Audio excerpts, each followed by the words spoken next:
Muy buenas noches, bienvenidos una vez más como todos los viernes a las 20 horas a Legítima Defensa. Si nos estás mirando por el canal de YouTube de Caras y Caretas TV, suscríbete al canal, hacé todos los comentarios que quieras en el chat, en el perfil de comentarios, activá la campanita de notificaciones, poné me gusta y recordá, hacete socio de la comunidad de Caras y Caretas ahora en el QR que te ponen en la pantalla, o vas a la página web de Caras y Caretas, ahí te podés también hacer socio, pero con el QR ya te lleva al lugar donde te haces socio de nuestra comunidad. Saludamos a todos los que nos miran por YouTube, por la fanpage de Facebook de Caras y Caretas. Recuerden compartir en su perfil, hacer comentarios, elegir reacciones. Los que nos miran también a través de Twitch, muchas gracias por estar ahí. Los que nos miran desde muchos lugares del mundo, toda la diáspora, gracias por acompañarnos y por sus mensajes. Y a los que nos miran también por las pantallas de UCL, canal 195 de DirecTV, canal 2 de Flow y canal 2 de Cablevisión. Soy Leandro Grille, ya comienza Legítima Defensa.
Volvemos con Legítima Defensa, gracias a todos y todas los que nos están acompañando, los que se van sumando. Recuerden hacer todos los comentarios que quieran, activar la campanita de notificaciones, suscribirse, hacerse socios de nuestro canal. Estamos ya en la puesta a punto y tengo el gusto de saludar a Víctor Hugo Popi Avelando. ¿Cómo andas, Popi? Buenas noches, ¿qué tal? ¿Qué tal, María Noel? ¿Qué tal? Buenas noches, Popi. Buenas ¿Cómo noches. andás, María Noel? ¿Cómo andás? ¿Todo bien? Bien, bien, bien. En un nuevo programa de Legítima Defensa. Vamos a comenzar hablando de las últimas novedades en el Parlamento Nacional, porque en las últimas horas se han aprobado varios proyectos interesantes, entre ellos algunos muy novedosos, como es la eutanasia, Muerte digna. la muerte digna. Todas las muertes para mí son dignas, pero este es un proyecto de eutanasia, de muerte asistida a personas que atraviesan situaciones irreversibles, de gran sufrimiento, de una cierta cantidad de condiciones que se deben reunir para que una persona pueda acceder a esto. Pero este proyecto de eutanasia es la primera ley que hay en América Latina. No es el primer país donde se autoriza, porque hay países como Ecuador y Colombia donde está autorizado por sentencias judiciales, pero es la primera ley de este tipo que se aprueba en América Latina. Tuvo el voto de la mayoría de los senadores, no solo la bancada del gobierno, sino también algunos senadores de la oposición acompañaron, y quedó aprobada el día miércoles. Solo 9 países en el mundo. Tienen aprobado un proyecto de esta Por naturaleza. ley. Sí. De hecho, creo que se basa esta ley en una, no sé si la legislación belga o Países Bajos y de Holanda o de Países Bajos, Países Bajos. que más creo que son los antecedentes de un proyecto de esta naturaleza. Bueno, tuvo mucha repercusión, no solo nacional, sino también internacional. La votación en las cámaras, más o menos, como nos contaba Borbonet el día miércoles, refleja un poco lo que dicen las encuestas de opinión pública sobre la opinión de la ciudadanía. O sea, la mayoría amplia de la población está a favor de una ley de esta naturaleza. Ahora, tuvo una gran repercusión porque los medios señalan, bueno, esto es un proyecto de avanzada, primera vez que se aprueba algo así en la América Latina, y también algo dice de las características de Uruguay, que muchas de estas leyes ha marcado eso. Me refiero a de este tipo de agenda. Uruguay suele ser como la primera. Una de las cosas que marca es que Uruguay es un país poco religioso, bastante laico, ¿no? Sí, porque la conferencia episcopal se manifestó en contra de esto. Y todas las otras iglesias pentecostales, todas esas también. En general las confesiones están en contra de esto. De hecho fue el arzobispo Sturla al Parlamento. Y es un indicador casi, porque hay leyes que se han aprobado en Uruguay a lo largo de la historia, ¿no? Desde el divorcio por la sola voluntad, bueno, el divorcio, principio, la legalización de la interrupción voluntaria del embarazo, esta ley, yo qué sé, lo de la marihuana, en fin, todas marcan como son leyes de avanzada de sociedades muy liberales en el sentido de poco confinadas a un conservadurismo religioso, cosas que sí, no te lo llevarían jamás, ¿no? El matrimonio igualitario, la ley trans, son cosas que en general las confesiones religiosas, ni hablar de la Iglesia Católica, suelen mirar mal y excomulgar a los legisladores, que ya están como varias veces excomulgados, o ninguno va al cielo, dentro de la lógica de... pero además hay una cosa, me meto en un terreno difícil, pero se hace, acá existe una cosa que se llama cóctel lítico, se le aplica a los enfermos que están terminales, ¿no? Sí, ¿y qué significa con esto? Yo sé lo que significa, pero... Es una forma de eutanasia... que ya estaba habilitada. No está habilitada, es un compromiso que hay entre familia, paciente y médicos, ¿no? Bueno, ahora hay una ley. Ahora hay una ley. Hubo algunos médicos, y no solo médicos, que hicieron una carta, pero bueno, creo que llegaban a 1000, hay muchísimos más, ¿no? O sea, creo que no sé cuántos son los médicos, son como 10.000 los médicos en Uruguay, no es que sean la mayoría, era un grupo importante, bueno, hay gente que obviamente está en desacuerdo con esto, y habrá la objeción de conciencia y todo ese tipo de cosas, como siempre existen ese tipo de figuras. Pero lo cierto es que esto es un proyecto que no es un proyecto del gobierno, es un proyecto que ya venía de legislaturas anteriores y donde tuvo mucho protagonismo algunos legisladores del gobierno, como Federico Preve, que lo viene teniendo desde que estaba en el sindicato médico, pero también legisladores como Ope Pasqué, que tuvo en legítima defensa con este tema, el primer programa Legítima, ¿no? Uno de los primeros no fue el primero, uno de los primeros en el año 2020 vino Ope a hablar sobre este proyecto. Y él ha sido un impulsor de este proyecto, como también Galo. De hecho lo hicieron asumir el otro día, sí, para poder votar. En lugar de Robert Silva, sí. O sea que es un proyecto que tiene un apoyo y un trabajo, no diría transversal, pero sí, no es solo de la izquierda ni por azón. Así que bueno, eso es una cosa nueva. Sí, Mariana. A mí me parece importante, primero que nada, que tiene que ver, tú lo mencionabas bien, lo hemos analizado ya, con esos hitos que marca el Uruguay a lo largo de su historia en el acceso a derechos, que es importante, y mencionamos algunos de ellos. Creo que Uruguay a estas alturas estaba necesitando otro de estos hitos, fundamentalmente porque hay una necesidad de renovar la agenda de derechos, y creo que tiene que ser un impulso, además de que es un tema muy importante, es un tema que estaba pendiente, es un tema que está discutido, ser de avanzada en la región en esto es fundamental. Después toda la experiencia y todo lo que lleva al desarrollo de todas las figuras, las herramientas que tienen que ver con la reglamentación, la objeción de conciencia, cómo se va concretando, cómo son esos derechos que se instalan y no tiene marcha atrás, pero también que Uruguay tiene necesidad otra vez de retomar una agenda de derechos de avanzada, y que esto tiene que ser el puntapié para avanzar en otros temas que son importantes, que por qué no tendremos que volver a hablar de la despenalización del aborto aborto, tenemos que volver a hablar de otros temas en salud sexual y reproductiva y otra cantidad de agendas que a Uruguay le estaba quedando atrás. Así que me parece que es un hito importante porque es un tema importante, pero que también Uruguay pueda volver a marcar, ser una referencia a nivel internacional, volver a salir en los diarios del mundo por marcar una agenda de avanzada en temas que tienen que ver con los derechos. A mí me parece que es importante, o sea, me parece significativo. No sé si es de avanzada. No, yo no quiero ser impreciso en mi pensamiento. Obviamente considero, y sé que la mayoría considera que es de avanzada. Yo considero que la expansión de los derechos individuales es muy importante, ¿sí? No lo considero un clivaje de la izquierda. Que eso puedo tener discrepancias con mucha gente que considera eso. De hecho, refleja un voto, me parece, más secular. Lo que yo creo que es importante, o es una característica que tiene Uruguay, que lo tiene desde el primer vallismo, es que es un país secular, laico. Y en cierto modo eso permite avanzar en cosas donde en realidad las oposiciones más fuertes son del conservadurismo religioso. No del conservadurismo, no de la derecha económica, digamos, sino del conservadurismo religioso. Por eso hay países europeos que tienen este tipo de normativa y son profundamente de derecha igual.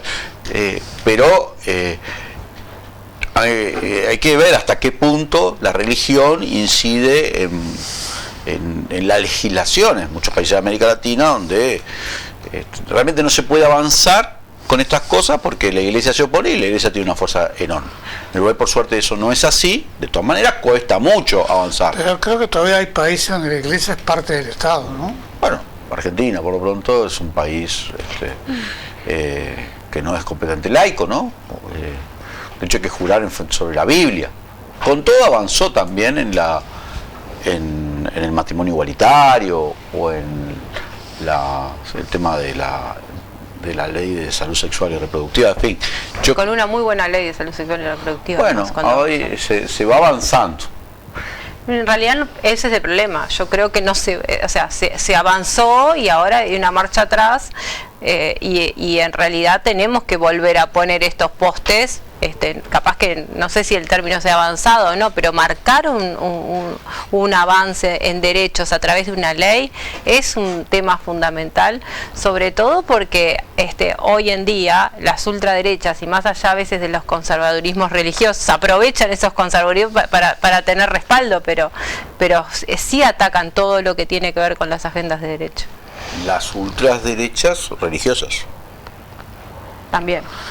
Porque también en general las ultraderechas son religiosas. En general son religiosas. Algunas sí, otras son liberales, neoliberales, ultraliberales, laicos. Sí.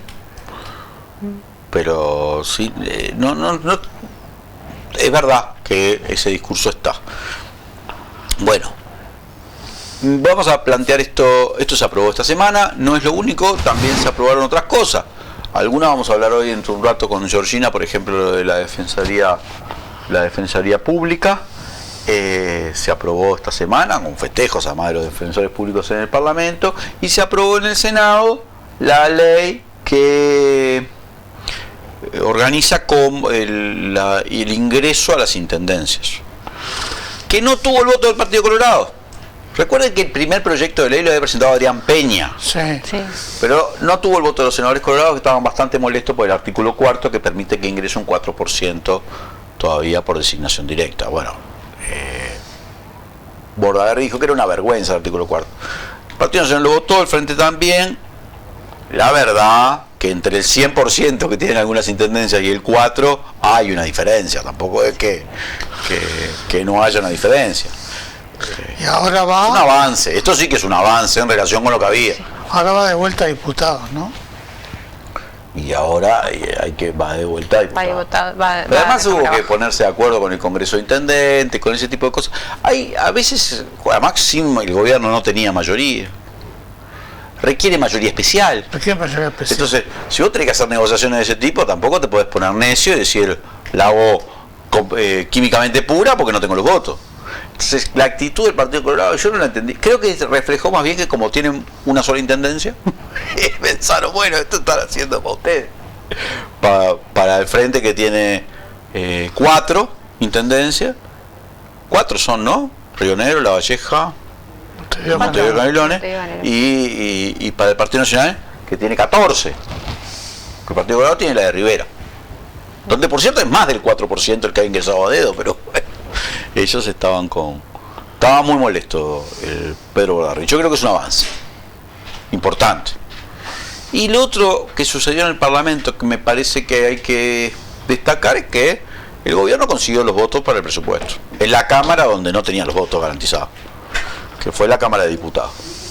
Consiguió incluso más votos de los que precisaba, porque no solo consiguió los votos de Cabildo, 2 votos, con eso ya llegaba a una mayoría, sino que consiguió votos también de algunos legisladores de los otros partidos.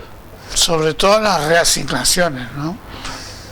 No, bueno, en la votación en general consiguió el voto del Partido Nacional. Por la votación en general, sí. Y además en artículos consiguió votos de Blanco, de Colorado. El que estaba enojado con eso era el Partido Independiente.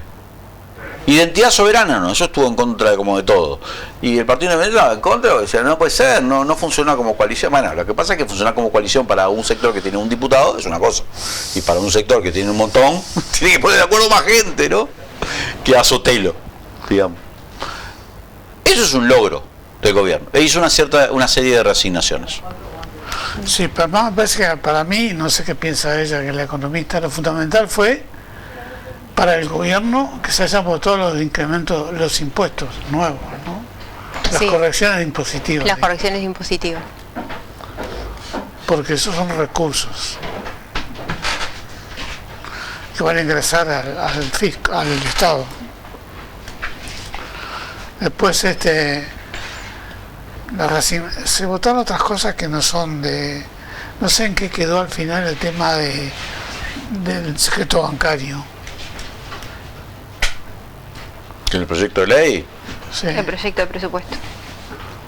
No, yo qué sé. El gobierno logró lo que quería, que era aprobar en la Cámara. Sí. Lo fundamental. La aprobó en general y logró también de la aprobación en general la aprobación de artículos, de reasignaciones. Consiguió votos, consiguió lo de Cabildo Abierto, consiguió otros votos, algunos que uno no esperaba. Está bien, ahí hay diferentes interpretaciones. Lo logró porque tampoco es un presupuesto, no es la revolución, es un presupuesto bastante austero, pero bueno, se propuso un objetivo y lo logró. Era impensable que no se realizaran ajustes primero en las condiciones que están, pero en general siempre hay reajustes en la discusión presupuestaria. Y era un desastre si no se lograba, ¿no? Porque la plata que se logró se le dio a la universidad, a la UTEC, en fin, fortalecer esos presupuestos que venía bajo. Quedó bajo, pero no tan bajo. A la JUTEP. Y ahora habrá que ver en el Senado y después tendrá que volver a la Cámara, ¿no? Por eso ya va a ser más un trámite. Depende de lo que haya, ¿no? Si hay más reasignaciones, sí. Bueno, ¿y otros temas?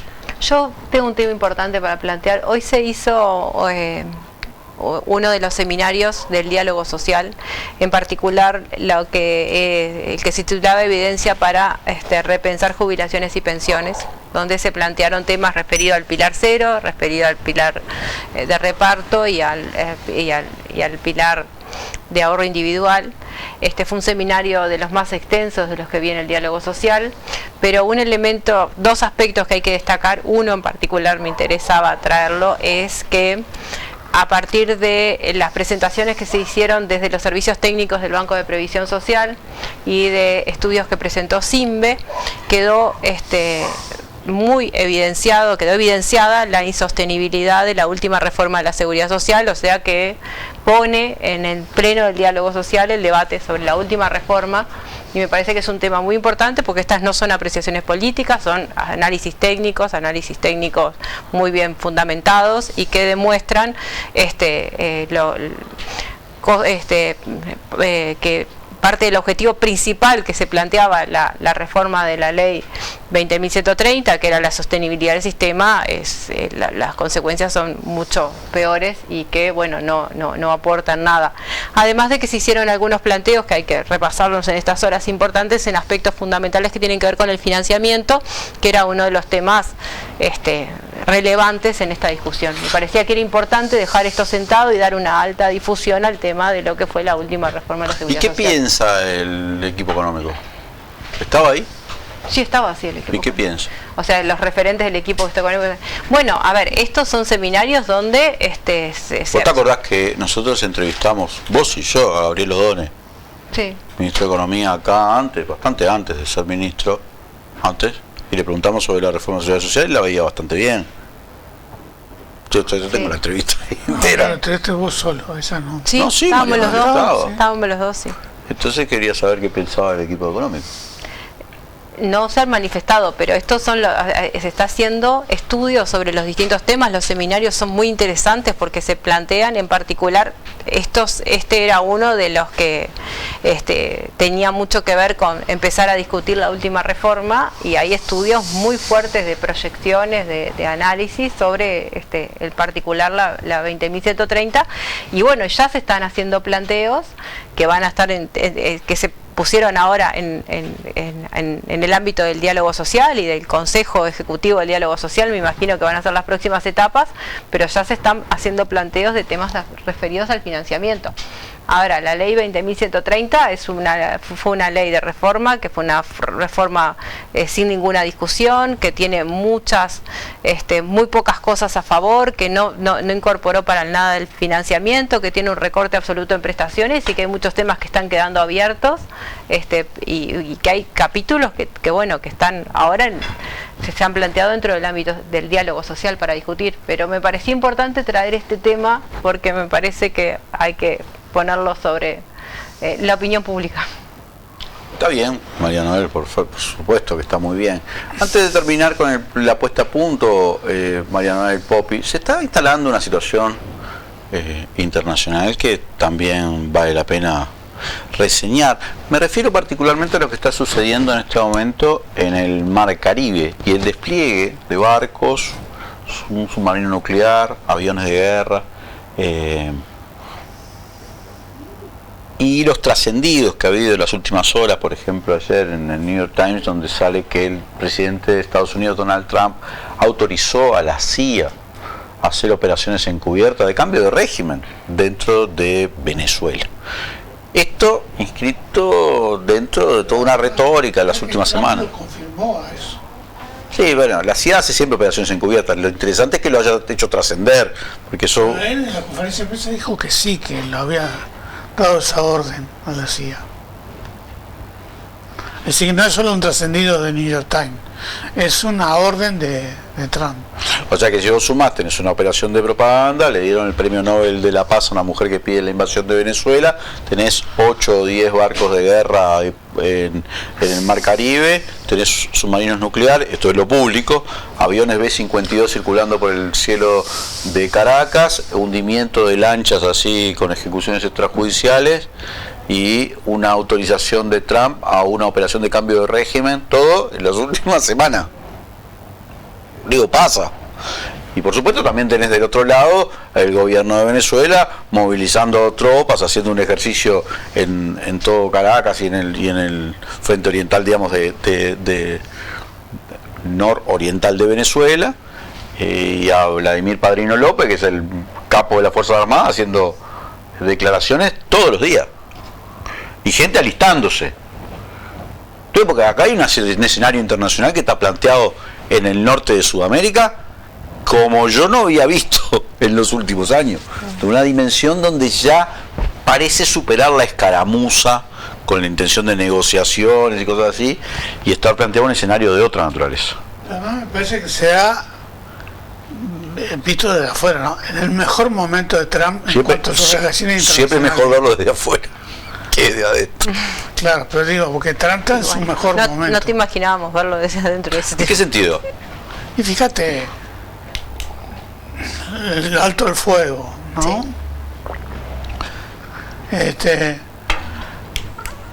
A eso le dio, los países de Europa todos concurrieron, todos no, pero casi todos concurrieron a Egipto a saludar a la mano y a avalar ese plan. Bueno, pues ya Europa había quedado en una situación de sumisión hace unos meses, cuando le mandó un emisario y les dijo, y ustedes van ahora a financiar las cosas de la OTAN, y bla, bla, bla, bla, bla, y los tipos hicieron así, agacharon la cabeza y que no, te Sí, manda, se acabó Europa, se terminó Europa a hacer esto. Sí, pero haber 3 meses. empezado a manifestar alguna diferencia con el reconocimiento, Estados Unidos no reconoce los dos estados, Europa sí, la mayoría.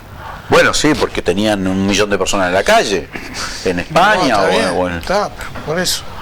Ahora, por eso me preocupa lo de Trump, porque además está actuando con una impunidad increíble, ¿no? El discurso fue con una impunidad absoluta. Fue, Sí, con Rusia no ha podido, está claro. No, él se mueve como Nerón. No, Y fíjate además de todo, hay unos ciertos liderazgos que tienen vocación de cipayo. Bueno, el caso de Milei es patológico, ¿no? Pero tiene una cierta vocación, ¿no? El tipo va ahí, viste que dice que se llevó el Daipen, como un fetiche, ¿no? Y perdón, Trump le hizo una esquela donde dice, soy tu amigo, Javier. Pero además no lo tradujeron cuando habló. No, viste que estuvo 20 minutos hablando en español y después Trump dijo, che, hay intérprete. Ah, bueno, no, pero entonces tiene que volver a decirlo para que... No, dijo Trump. Yo no sé, ¿qué tipo? Es muy gracioso lo que... Hizo bullying, pero como le había hecho a Zelensky, ¿se acuerdan? Bueno, pero saliendo de esta parte risueña, tenemos que Trump arranca en enero el gobierno diciendo me quedo con Groenlandia, me quedo con el canal de Panamá, le pongo aranceles a todo el mundo. Ahora dice, con una palabra me basta para que Israel comience de nuevo la masacre. Yo le daba las armas, dice, no sé ni qué armas. Hace a Europa arrastrarse prácticamente. Y ahora además dice, bueno, vamos a hacer una operación acá, vamos a tomar el poder en Venezuela y nos vamos a quedar con el petróleo.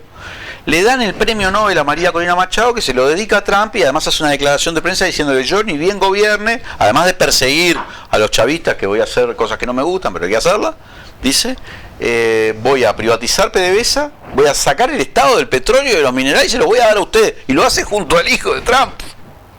Bueno, es como muy grosero, ¿no? Es medio pornográfico. Y sí. Mientras tanto hay pocas respuestas, ¿eh? Sheinbaum le responde, Petro le responde, hay lanchas un día que son colombianos. Brasil también. Sí, pero yo no veo un contrapeso muy fuerte. La verdad, acá en la región, digo, ¿no? No. ¿Qué han dicho los BRICS? Bueno, Brasil hizo una declaración por los BRICS, ¿no? Condenando el coso. China salió a decir, hizo una declaración con respecto a una intervención de cambio de régimen en Venezuela. Pero ahora son todas declaraciones. Pero viste que mientras no empiezan los bombazos, siempre son declaraciones, ¿no? Ah, claro. A partir de sí, porque nadie va a tirar un bombazo preventivo, salvo Estados Unidos, creo que nadie hace una cosa de esa naturaleza. Pero Venezuela tiene un ejército muy poderoso, no es cualquier ejército. Nos quedamos sin tiempo, Popi. Pero quería traer a colación esto, porque esto es un tema grave, que está sucediendo en estos momentos y que algún tipo de desenlace va a tener. No creamos que va a ser todo preparativo. Gracias, Popi. Bueno. Gracias, María Noel Sanguinetti. Nos vemos. Gracias a todos y todas los que están acompañando. Vamos a un corte y enseguida volvemos con más Legítima Defensa.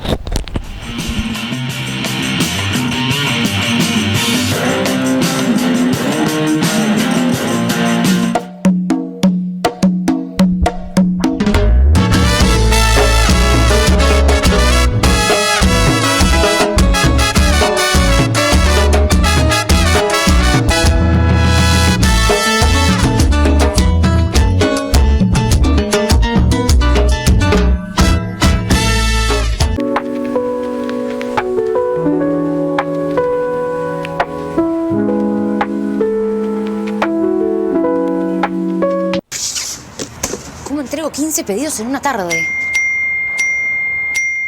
Cuando tu negocio plantea estos desafíos, estamos ante un misterio sin resolver. ¿Quién sos? Soy Guillermo Locker. ¿Sos como un Guillermo Lockhart, pero de segunda mano? No, soy algo mucho mejor. Y vengo a resolver tu misterio logístico. Usa Locker Habitat. Tus clientes reciben un código y retiran la ropa cuando quieran. ¿Y también puedo pedirles que dejen ahí la ropa a consignación? Exacto. ¡Ay, me vuelvo Locker! Guille, ¿esa campera es tuya? Eso es un nuevo misterio. Locker Habitat. Entrega y retira paquetes sin misterio. Más fácil, más rápido, más seguro.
EIR Aberturas, más de 20 años de experiencia y calidad.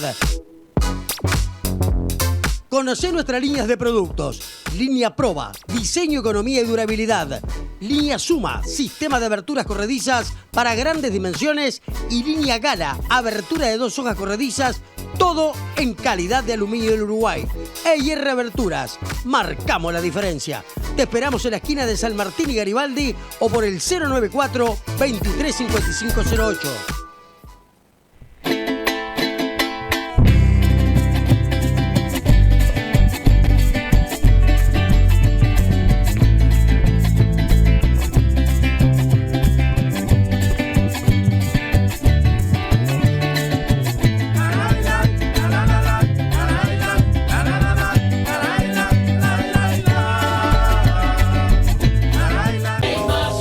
Hagamos un trato por la educación pública. 6 más 1% del presupuesto para educación pública y ciencia. ¿Vamos a hacerlo?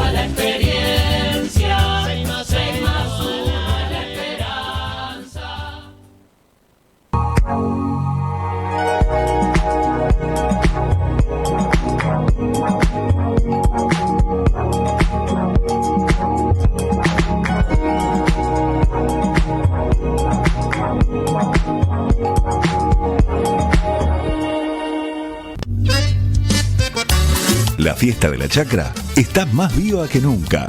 Nos encontramos el 18 y 19 de octubre desde las 9 de la mañana en el Centro Educativo Rural de San Jacinto. Un museo al aire libre donde podrás disfrutar de nuestra gastronomía típica, feria de emprendedores, música y la calidez de nuestra gente. Consulta la grilla de actividades en imcanelones.gov.uy. Entradas a la venta por Red Tickets. Fiesta de la Chacra. Orgullosos de nuestra identidad chacarera. Canelones avanza con la gente.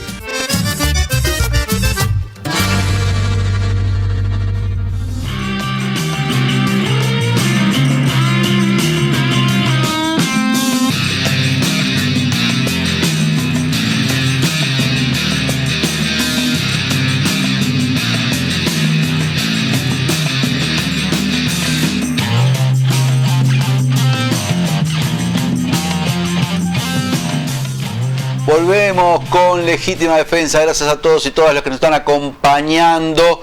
Recuerden suscribirse al canal, hacer los comentarios en el chat, hacerse socios de la comunidad, poner me gusta. En fin, todo lo que les digo todo el tiempo. Tengo el gusto de recibir a Pablo Álvarez, licenciado Pablo Álvarez, vicepresidente de Antel. ¿Cómo andas, Pablo? Muy bien, Leandro. Vamos bien. Dije licenciado porque vos defendiste finalmente la ciencia política. Sí, hace un rato. No, pasa que Pablo ya había terminado la facultad prácticamente y se metió en la changa de ser diputado, cosas, no sé cuánto, y eso me atrasa a todo el mundo. Me entretuve. Pero dije, bueno, está. Bueno, Pablo, quería consultarte por algunas cosas que se vienen haciendo en Antel. Así que empecemos por lo último que ha tomado Estado Público, que es la decisión que tomó el directorio de Antel de pasar la gestión de la Antel Arena a una subsidiaria de Antel, o sea, una subsidiaria pública, más allá de que creo que se maneja en el derecho privado, es una subsidiaria pública. Esto fue votado por la mayoría del directorio, vale decir, por el presidente Paz y vos, y tiene la oposición clara de la vocal por el partido, por la coalición, vendría a ser, de la oposición, que es la señora economista Laura Raffo. Bueno, primero, ¿cómo llegaron a esta decisión? ¿Cómo dijeron, bueno, se va esta gestora internacional, privada, y esto es algo que puede hacer el Estado? Nosotros sabíamos desde el inicio que este año podría llegar a estar esta situación, producto de que el contrato que existía con la empresa que estaba gestionando el Antel Arena terminaba este año, en diciembre. Esto ya había sucedido en el 2023, que fue cuando terminó por primera vez y luego se extendió. En aquel entonces también se evaluó cómo proseguir con la gestión de ese arena. Y la decisión que en aquel entonces tomó el gobierno fue, bueno, darle continuidad a la gestión que se venía realizando en la Antel Arena, sin un llamado a licitación internacional, haciendo algunas modificaciones que a nuestro entender perjudicaron a Antel. Pero bueno, no sabíamos en qué condiciones íbamos a estar, si se iba a quedar un tiempo más o no. En junio de este año nosotros resolvimos crear un equipo de trabajo en Antel para analizar las opciones que podíamos evaluar para ver cómo continuábamos con esto. Y en ese proceso nos transmite la empresa de que finalmente se va del todo al finalizar el periodo de contrato, que se va del país y de otro país que también tiene, donde gestiona algo similar, o sea que no es un problema de la empresa con el Uruguay, ni con Antel, ni con el Antel Arena. Y a partir de ahí los tiempos cambiaron y hicimos las evaluaciones con las posibilidades que teníamos, y entendemos que esta definición que tomamos es la mejor definición para la situación actual, de que pase a ser gestionada por una subsidiaria. Antel tiene 7 empresas subsidiarias, que pasa a ser gestionada por una subsidiaria que tiene en su giro algo que le permite asumir esta responsabilidad y que no pone en riesgo en absoluto el funcionamiento de la Antel Arena por varias razones. Una de ellas es porque cuando esto inició, quizás en el país no había el conocimiento de cómo administrar este tipo de edificios, de arenas. Hoy existe, está la capacidad instalada en el equipo fundamentalmente que está trabajando en el Antel Arena. Nosotros aspiramos a que ese equipo continúe, que pasaría a ser eventualmente contratado bajo la nueva administración, que es una empresa subsidiaria de Antel, pero que funciona bajo la órbita del derecho privado. Entonces, creemos que esta es una decisión razonable, que no hace correr riesgos a la empresa, que los mismos que están hoy desarrollando el Antel Arena van a poder seguir haciéndolo si ellos lo desean, y por lo tanto ponen en riesgo el buen funcionamiento, no ponen en riesgo el buen funcionamiento que está teniendo el Arena. Pero la empresa que gestionaba, quiero saber cómo funciona un poco el rubro. Antel contrataba una empresa que bueno, debió haberse hecho una licitación, que por algo el gobierno pasado no la hizo. No es tan fácil para que haya interesados en las condiciones que pueden ser favorables para en este caso para Antel, que es quien es dueña del lugar.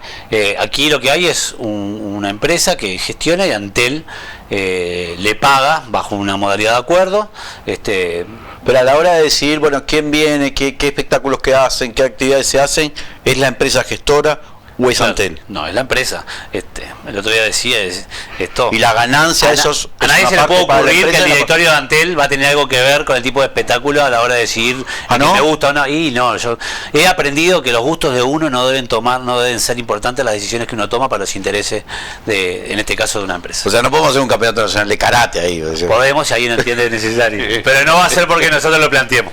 Eso es lo. Y es importante, no es que el directorio de Antel va a estar administrando esto. Hoy el Antel Arena está muy bien valorado por los productores locales y regionales e internacionales en el funcionamiento, la calidad. Está asumido por el territorio. La gente de allí dice: yo vivo en el barrio del Antel Arena. Faltaba que Antel asumiera un sentido de pertenencia superior. Esta es una forma de hacerlo. Los espectáculos que han venido a nivel internacional, quizás directamente por la empresa internacional, son uno de los tantos espectáculos que se han realizado, que tampoco es que ahora vamos a perder esa conectividad si fuese una cuestión de vuelo. Por lo tanto, no creemos que se ponga en riesgo en absoluto en ese sentido, y es una buena cosa, y hay ahorros además que son importantes. Ahorros porque no le tenés que pagar a esta empresa. Porque no tenés un intermediario. Tiene un costo menor. Va a tener un costo menor, sin duda, y que es un ahorro para Antel. Y los que dicen, bueno, pero el Antel Arena da pérdida, dicen algunos voceros de la oposición y eso. ¿Es así? ¿Da pérdida? Y además, ¿cómo se mira? Porque una cuestión es la pérdida económica y otra cosa es decir, bueno, está bien, pero ¿cómo se mide la actividad del barrio, la actividad cultural, todo eso que antes no había y que ahora hay? Tres cosas en este sentido. Una es que nosotros hemos tenido, la verdad, un muy buen funcionamiento de discusión en el directorio. Entre todos los integrantes, incluido el integrante de la oposición, la economista Laura Raffo. Hemos votado incluso de común acuerdo el presupuesto de la empresa. Es el primer punto donde hay una diferencia clara y que se ha expuesto, y intentamos que la discusión sea una discusión con altura, que no exponga ni debilite a la empresa, porque somos una empresa en competencia. Por lo tanto, cuando se habla de Antel, también eso impacta sobre el funcionamiento de la empresa. Estamos en el proceso de finalizar esta decisión. Nosotros probablemente la semana que viene o a la brevedad vamos a terminar de firmar el contrato, y ahí parte de la numeración y la documentación que está reservada, porque uno también cuando hace este tipo de acuerdos con empresas privadas quiere garantizar información. No puede uno andar ventilando ese tipo de información, después nadie cree en vos como empresa para hacer acuerdos contigo. Así que los números bien claros y públicos los vamos a tener en breve, pero yo le puedo decir que el análisis que nosotros hacemos, desde la perspectiva que uno puede evaluar el negocio, es que el Antel Arena no arroja pérdidas de su operación. Si uno calcula los ingresos que tiene y los egresos que tiene en su funcionamiento, y además le agrega el valor de la MinRAI, que es el valor de nominación, que es un elemento importante, que está tasado ya hace varios años, que seguramente si se vuelve a calcular aumente ese valor, porque aumentó la presencia y aumentó la forma en que la gente percibe ese lugar para la realización de espectáculos, incluso ese valor mejora, y nosotros creemos que esos datos son positivos. Pero preferimos mantener la reserva de esa información, que va a ser publicada cuando termine de procesarse la decisión. También ha trascendido de que en el directorio, y vos me dirás si esto efectivamente es así, no sé si el presidente, vos o ambos o varias personas más.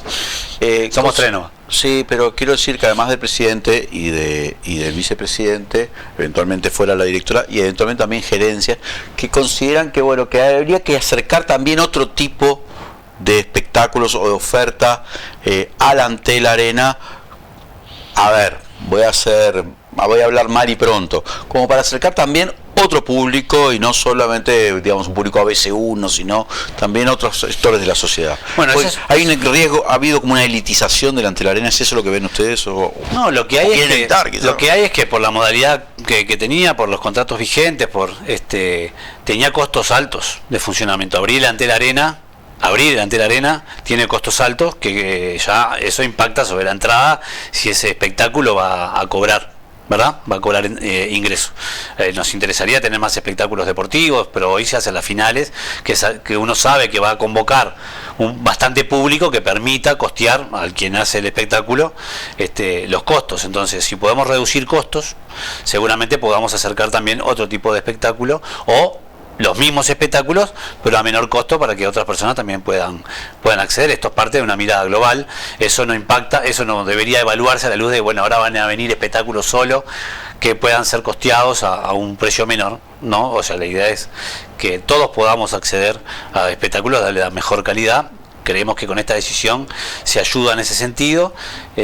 Aspiramos también a llevar adelante otros cambios en el acuerdo, en el contrato, que nos permitan reducir otro tipo de costos que hoy están también en el acuerdo vigente, que habiliten la posibilidad de que otros espectáculos que quizás hoy por costos no llegan, puedan llegar, y eso no tiene por qué evaluarse desde el punto de vista de que es un espectáculo de menor calidad. Y a su vez, poder tener la posibilidad de utilizar la empresa o terceros derivados por la empresa para utilizar la Antel Arena para otros eventos que uno no los puede valorar económicamente ni va a cobrar entrada, pero que tiene sentido que puedan utilizar una infraestructura de primer nivel como es el Antel Arena. Hablemos un poco también de la política general de Antel, porque venimos de un gobierno, el gobierno pasado, donde hubo decisiones que se tomaron que por lo menos desde el movimiento sindical y de los sectores de la oposición en ese momento plantearon que perjudicaban a Antel y favorecían o bien a la competencia o bien a nuevos competidores. Voy a ponerte varios ejemplos. Primero, del último tiempo, cuando se habilita a los canales, por ejemplo, a vender internet. Primero, en la ley de urgente consideración, el tema de la portabilidad, cuyo impacto después fue quizá menor, pero lo cierto es que sucedió. El repliegue en el área de contenidos, claramente eso era una estrategia anterior y se desactivó completamente. ¿Qué política están llevando adelante ahora desde el directorio? Son varias cosas, pero bueno, tiene que ver... Son varias y las estamos intentando abordar todas. Hay algunas que vienen, como tú bien decís, de decisiones que se tomaron dentro de la empresa y otras que vienen de decisiones que se tomaron fuera de la empresa e impactan. Dentro de la empresa te diría que también es importante considerar que si uno evalúa el nivel de inversiones en el periodo 2020, 2024, 2025 y lo compara con el periodo 2015-2019, hubo una reducción de un 32% de las inversiones. En una empresa de tecnología que está peleando con la velocidad de la transformación digital en el mundo, eso es correr riesgos altos. Eso sí es correr riesgos altos. Porque por lo pronto estaba todo pronto cuando terminó el gobierno anterior para alargarlo de los 5G y eso se fue como... Bueno, entonces, esas son decisiones internas de la empresa, sí, de números. Después hubo decisiones de la empresa que tienen que ver con lo segundo que tú decías, por ejemplo, de contenido, y es, el eslogan fue "estamos para conectarte", y sin embargo cuando hoy mira el mundo y ve lo que está sucediendo con el mercado de las telecomunicaciones, con las principales empresas operadoras, lo que se observa es que los ingresos por dar conectividad están planchados. Las grandes empresas están teniendo que ir asumiendo otros nuevos negocios digitales, como los contenidos, negocios digitales, data center, inteligencia artificial, internet de las cosas, otro tipo de negocios que permiten aumentar la tasa de crecimiento de los ingresos de una empresa. Y con Antel, que tiene la buena suerte, producto de su historia, de moverse muy similar a las principales empresas del mundo. Cuando es evaluada Antel en el mundo, tiene niveles de conectividad y velocidad que sale primera en una comparación, no solamente en la región, sino mundial. Una empresa de telecomunicaciones pública, estatal 100%, que tiene sus propios data centers, que tiene conectividad internacional a través de cables submarinos en los que participa directamente. Yo he tenido la suerte de conversar con diferentes actores, empresas que están en el rubro y se asombran que en Uruguay exista esto, no lo pueden creer. Y bueno, para nosotros este desafío hay que abordarlo, entonces no nos podemos quedar solo con la conectividad, hay que avanzar hacia contenidos. Estamos fortaleciendo lo que es Antel TV con contenidos de a poco. Para eso tenemos una estrategia que es consolidar el Antel Box, que es una forma de acceder a Antel TV, y que en un escenario de competencia, ahora voy a la tercera parte de tu pregunta, y es decisiones que se tomaron fuera de la empresa, que afectan a la empresa, que son decisiones legislativas o normativas. Una de ellas fue la habilitación para que los cableoperadores pudieran vender conexión de fibra al hogar. Bueno, para nosotros esa es una muy mala decisión para la empresa. Desde una perspectiva de derechos, si entendemos que hoy estar conectados es un derecho más, como tener electricidad en una casa, uno tendría que poner en discusión si es mercantilizable o no, desde el punto de vista del sector privado. Pero eso es un dato. Antel, ni el directorio de Antel tiene posibilidad de cambiarlo porque es ley. Sí, pero es una discusión que se podría dar en el Uruguay. Pero asumiendo eso como dato, nosotros estamos en competencia con el sector y queremos ofrecer contenidos. Ahora hay una denuncia que se hizo ante UTE, y es que algunas de estas empresas utilizan infraestructura, entre otras cosas, para reducir costos, para después ofrecer probablemente precios mucho más bajos que los que puede ofrecer Antel, no invierten en infraestructura, utilizando infraestructura pública, haciendo correr, obviamente, primero utilizando algo que no deberían estar utilizando, y haciendo correr riesgo a los propios trabajadores que están subiendo a columnas, por ejemplo, energizadas, sin el debido control, y eso, bueno, lo acabamos de denunciar e impacta. Entonces, también tenemos que ir hacia la ley para proteger la competencia. Más allá de lo que pueda decir algún actor internacional de que acá la ley protege a la empresa pública, te puedo decir... ¿Te referís a Carlos Slim, que dijo que en un podcast dijo el que había que irse a Uruguay porque acá en Uruguay toda la normativa no los dejan participar de nada, dice? Bueno, yo te puedo decir que mirando ahora desde adentro... ¿Se irá? ¿Se va? Claro, de Uruguay no tenés ni idea. Yo en realidad estoy... creo que este tipo de actores nunca advierten sin una mirada de futuro. O sea que vos decís que esta declaración en el podcast algo anticipa. No, yo no sé qué. Lo que sí puedo decir con propiedad es que Antel tiene que invertir, y lo hace de buena gana, para darle conectividad a los ciudadanos en Uruguay en todo el territorio nacional. Y que si tú hicieras una cuenta exclusivamente de inversión-rentabilidad, ninguna lo haría, y no lo hacen las empresas privadas. Entonces, hay una parte de la competencia, más allá de los papeles, que Antel, por compromiso, por ser una empresa pública, hace, y lo hace muy bien, que una empresa privada no lo hace. Si uno compara la infraestructura de Antel con el resto de las empresas del sector, la infraestructura de Antel es mucho más extendida, y además nosotros creemos, y así lo dicen los números, de mejor calidad. Entonces, garantizar servicios, como decíamos recién, en competencia que termina siendo de alguna forma desleal. Utilizan infraestructura pública para extender el servicio a una empresa privada que está en competencia con otra empresa pública. Bueno, eso termina afectando sin duda el funcionamiento. Creemos que las condiciones de la empresa Antel, el compromiso de los trabajadores que han sostenido esta empresa a lo largo del tiempo, estamos en esta situación porque en el 92 la ciudadanía eligió no privatizar Antel. Miremos lo que pasa en la región, no hay empresas públicas de telecomunicaciones, mucho menos como es Antel. Entonces esa decisión, que está respaldada también en una decisión ciudadana, ha sido acompañada sin duda con el esfuerzo de los trabajadores y las trabajadoras de la empresa, que permiten tener un mejor servicio. Entonces, estos nuevos escenarios de competencia, más el ingreso de un nuevo operador, que ahí no tiene responsabilidad ni el gobierno anterior ni Antel, sino un nuevo operador, nos pone en condiciones de tener que esforzarnos mucho más en nuestra estrategia, y hemos decidido 18 planes estratégicos que van un poco en la orientación de lo que vamos a hacer hacia adelante. ¿Antel compró pliegos para la licitación de la OFF? No, todavía no. ¿Pero lo va a hacer? No sabemos, se está estudiando. Porque hay números, encuestas donde dice que la mayoría de la población uruguaya, sin detenernos en los partidos políticos, o sea, de todo tipo y color, creen que Antel debería participar de esa competencia. ¿Te consta? Sí, me consta, la vi esa nota hace muy pocos días. Lo que yo te puedo asegurar, que Antel tiene interés que ese contenido siga estando en las mejores condiciones posibles para los clientes de Antel. Hoy tenemos ese contenido junto a otros contenidos en Disney, a través de Disney, y esperamos seguir teniendo el contenido del fútbol uruguayo junto a otros deportes en las mejores condiciones. ¿Será o no participando del pliego? Se está analizando. Ahí hay un sector en particular de la empresa que se dedica a estos temas, que está haciendo seguimiento, y también estamos haciendo una evaluación a nivel de presidencia y vicepresidencia, sin ningún tipo de duda.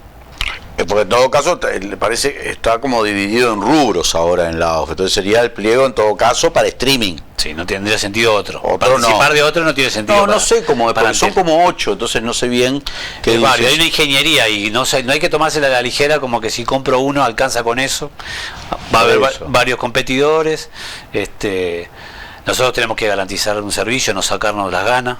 como decisores políticos, y creo que estoy seguro que vamos a obtener las mejores condiciones. Veremos de qué forma lo logramos, pero lo estamos evaluando sin duda. Dentro de todos esos 18 planes estratégicos, imagino que hay planes que tienen que ver con el contenido. ¿Están pensando en expandir el contenido, los contenidos que Antel o Antel TV cubre y emite? Sí.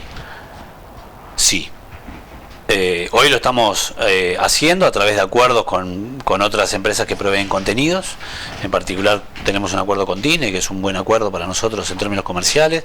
Tenemos un acuerdo con Netflix, hay otras empresas también con las que se han hecho acuerdos. Estamos intentando acercar otros contenidos, ahora están llegando algunos contenidos de radio, queremos que lleguen contenido de streaming también ahí ante el TV. No vamos a ser una empresa que produzca contenido como una gran productora, no es lo que corresponde, pero sí garantizar y facilitar el acceso a esos contenidos de calidad, algunos de ellos, muchos de ellos de entretenimiento en diferentes formas. Nos gustaría poder garantizar una mayor cobertura de los deportes, yo le llamo no mainstream, no los más vistos, sino otros deportes que muchos realizan en este país y que a veces no se pueden ver en la pantalla, pero además tenemos contenidos que son de interés público. Por ejemplo, estamos participando de la transmisión de los contenidos del debate y el diálogo social. Si alguien lo pone en consideración exclusivamente de un valor monetario, probablemente nadie lo transmite. Pero para nosotros es importante que ese debate que nos afecta a todos pueda estar accesible para cualquiera que lo pueda ver a distancia. O sea, creo que esa es la política que tiene que implementar hoy Antel, y yo siento que de esa manera Antel TV es parte de las pantallas públicas. Y el acuerdo aquel que habían hecho con los canales en el periodo anterior, que le daban más de $1 millón, se cortó. Ese acuerdo cayó el 14 de agosto. El día de los mártires estudiantiles. No por esa razón, pero ese día se terminó el acuerdo y se abrió una eventual negociación en condiciones que para nosotros fuesen razonables o accesibles. Entre ellas, y la primera, que uno pudiera pasar del móvil a una pantalla grande. Pero están evaluando volver a darle, porque fue bastante plata. Estamos evaluando qué contenidos tener, y se abrió con los canales junto con otros la posibilidad de estar en condiciones muy diferentes eventualmente a las condiciones en las que se estuvo en el periodo anterior, que creemos que no correspondía el valor ni las condiciones tecnológicas a lo que le brindaba a los clientes de Antel. ¿Qué va a pasar con el 5G? Yo vi que el otro día inauguraron en el Campeón del Siglo.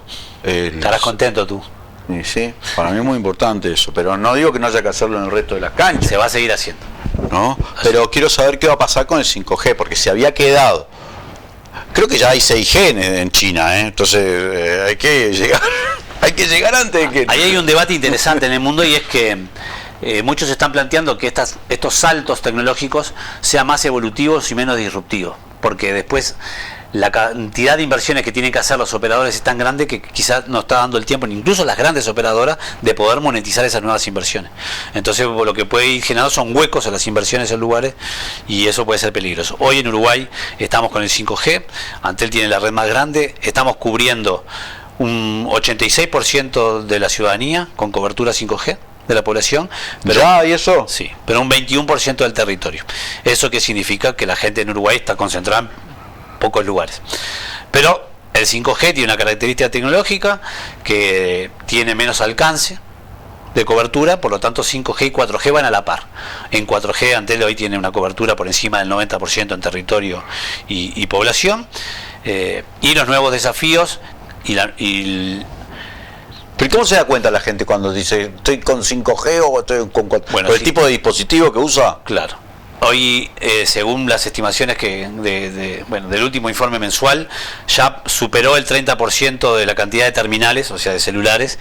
Que un celular así común y corriente es 4G. No, muy probablemente depende del año y de la tecnología. Pero hoy ya el 30% de las terminales que son de los números que tiene el servicio Antel ya tienen conectividad 5G. Ahí, como nos lo explican los ingenieros que saben mucho de esto, y yo les paso preguntando para entender, bueno, es el celular quien se va conectando automáticamente con la diferente tecnología en función del servicio. Entonces, hoy la idea es seguir avanzando, haciendo un cambio de las terminales para que las personas puedan tener más personas puedan tener esa conectividad y avanzará. ¿Y eso qué permite? Que tengas una mayor velocidad de conexión, que más dispositivos se puedan conectar a la misma vez. Por eso es que se instalan en estadios. ¿Por qué? Bueno, ustedes, capaz que algunos de los televidentes son más jóvenes, pero hace muchos años, cuando uno quería mandar un mensaje de saludo de Navidad, tenía que empezar a mandar los SMS al mediodía. Estoy seguro, porque hay mucha gente. Bueno, esa tecnología avanzó y hoy no pasa eso, pero sí nos pasa que si hay acumulación, una movilización, una actividad importante, uno no logra conectarse. El 5G permite esto justamente y por eso se instala en lugares donde hay una alta cantidad de personas conectadas a la misma vez. Y permite el desarrollo de otras actividades que son las que hablábamos hoy, de nuevos servicios y nuevos negocios digitales que permiten conectar más equipos. Por ejemplo, para el sector agropecuario esto puede ser importante para aumentar los niveles de productividad incorporando tecnología en la producción, en el sector ganadero, en el sector agrícola, en el sector lechero, se necesita mejor conectividad, esta tecnología lo permite. Estamos trabajando también de forma muy intensa en un proyecto de estos 18 que tiene que ver con fortalecer el vínculo de Antel con el resto del Estado para proveer la mejor tecnología para el mejor resultado de las políticas públicas que el Estado despliega. Si queremos ser parte importante del desarrollo nacional, tenemos que estar al lado también del despliegue de las políticas públicas y eso para nosotros es importante. Hemos hablado con la mayor parte de los ministerios, estamos ahora preparando algunas reuniones de trabajo con todos para poder presentar lo que vamos a hacer. Antel es una empresa que hoy está, yo quizá de Uruguay debe ser las empresas públicas que están más cerca de la evolución de la cuarta revolución industrial o de la llamada cuarta revolución industrial. Los cambios tecnológicos que se dan en el mundo en materia de conectividad, computación, Antel la cruzan. Entonces hay un potencial enorme ahí en la empresa que tiene que ver con la innovación y que nosotros debemos incorporar a nuestro negocio. Pablo, una de las disposiciones que fue muy famosa del gobierno anterior, que se llamó 90-2020, el decreto ese decía que no se iban a poder, por cada 3 vacantes que se crearan se iba a poder llenar una. Entonces acá entrevistamos muchas veces a los trabajadores del sector público de las diferentes empresas diciendo, che, nos estamos quedando sin funcionarios, estamos teniendo un déficit de funcionarios para poder cumplir con nuestras obligaciones. Entiendo que eso cambió ahora, que la disposición es distinta, pero me gustaría saber cómo es el relacionamiento que está teniendo el directorio con los trabajadores, en particular con los que están organizados en SUTEL, que es el sindicato de trabajadores de Antel, y cómo están evaluando o cómo están compensando esas pérdidas que se enmarca dentro del retroceso que tuvieron las empresas públicas o que tuvo el Estado durante el periodo pasado, que claramente estatista no era el gobierno de la calle Pou. La relación de Antel, de su directorio con el sindicato es muy buena. Hay un diálogo muy fluido, hay negociación permanente en diferentes áreas. En ese sentido no tenemos ningún inconveniente. Lo que sí, efectivamente la empresa fue afectada negativamente en cuanto a la cantidad de trabajadores, ¿no? En el último periodo de gobierno se perdieron unos 1.230 y algo de trabajadores.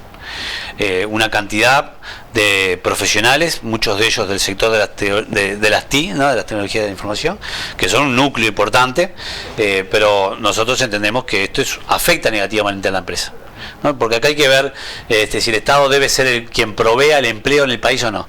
Creo que eso es una mirada más del siglo pasado, pero en aquellos lugares donde tenemos que tener un despliegue de políticas públicas que precisan personas, hay que asegurarlas. Entonces nosotros estamos ya trabajando para cubrir más de 200 vacantes y abrimos un diálogo hacia el 2027 de cómo seguimos incorporando trabajadoras y trabajadores en los lugares donde efectivamente se precisan, porque hemos perdido y porque precisamos más. Hay cambios tecnológicos. Tenemos un número de personas que se le denomina ahí en la jerga de provistos, que son, ¿no?, contratados por otras empresas, que nosotros creemos que no es un buen vínculo laboral, que se tiene que ir eliminando, pero incluso si esas personas pasaran a ser funcionarios, Antel no crece la cantidad de personas que están trabajando, ¿sí? Entonces nosotros queremos que además de resolver eso, tenemos que incorporar nuevos trabajadores, nuevas trabajadoras. Se están haciendo diferentes llamados. Hemos perdido gente que se ha ido a otros lugares. Muchas de esas personas han ido por salario, pero no todas se han ido por salario, otras se han ido por condiciones de trabajo, yo te diría que la mayoría, y por lo tanto volver a atender al trabajador y a la trabajadora con un sentido integral de su lugar, del lugar que ocupan en el puesto de trabajo, el relacionamiento, el clima laboral, para nosotros son temas importantes que aspiramos a que algunos que se fueron retornen, y aspiramos también a que Antel vuelva a ser un polo de atracción de aquellas personas que trabajan en el rubro y que quieran trabajar en Antel, que en su momento lo fue, y esperamos a que lo vuelva a hacer, porque también la idea de propósito en una empresa pública es fundamental. Participo de algo que vale la pena, y yo creo que en este periodo esperamos que cuando terminemos quienes están en el sector vuelvan a pensar de que vale la pena ir a trabajar en Antel, aunque quizás haya ofertas monetarias en otro lado que sea más interesante. No todo el mundo se mueve bajo el combustible exclusivamente de un muy buen ingreso, a otros eligen o elegimos tener un propósito. Muchas gracias, Pablo Álvarez, vicepresidente de Antel, por habernos acompañado. Por favor, gracias a ti. Y gracias a todos los que nos están acompañando, nos están mirando. Vamos con En Contra, a cargo de Carlitos Barceló, y enseguida volvemos con Legítima Defensa.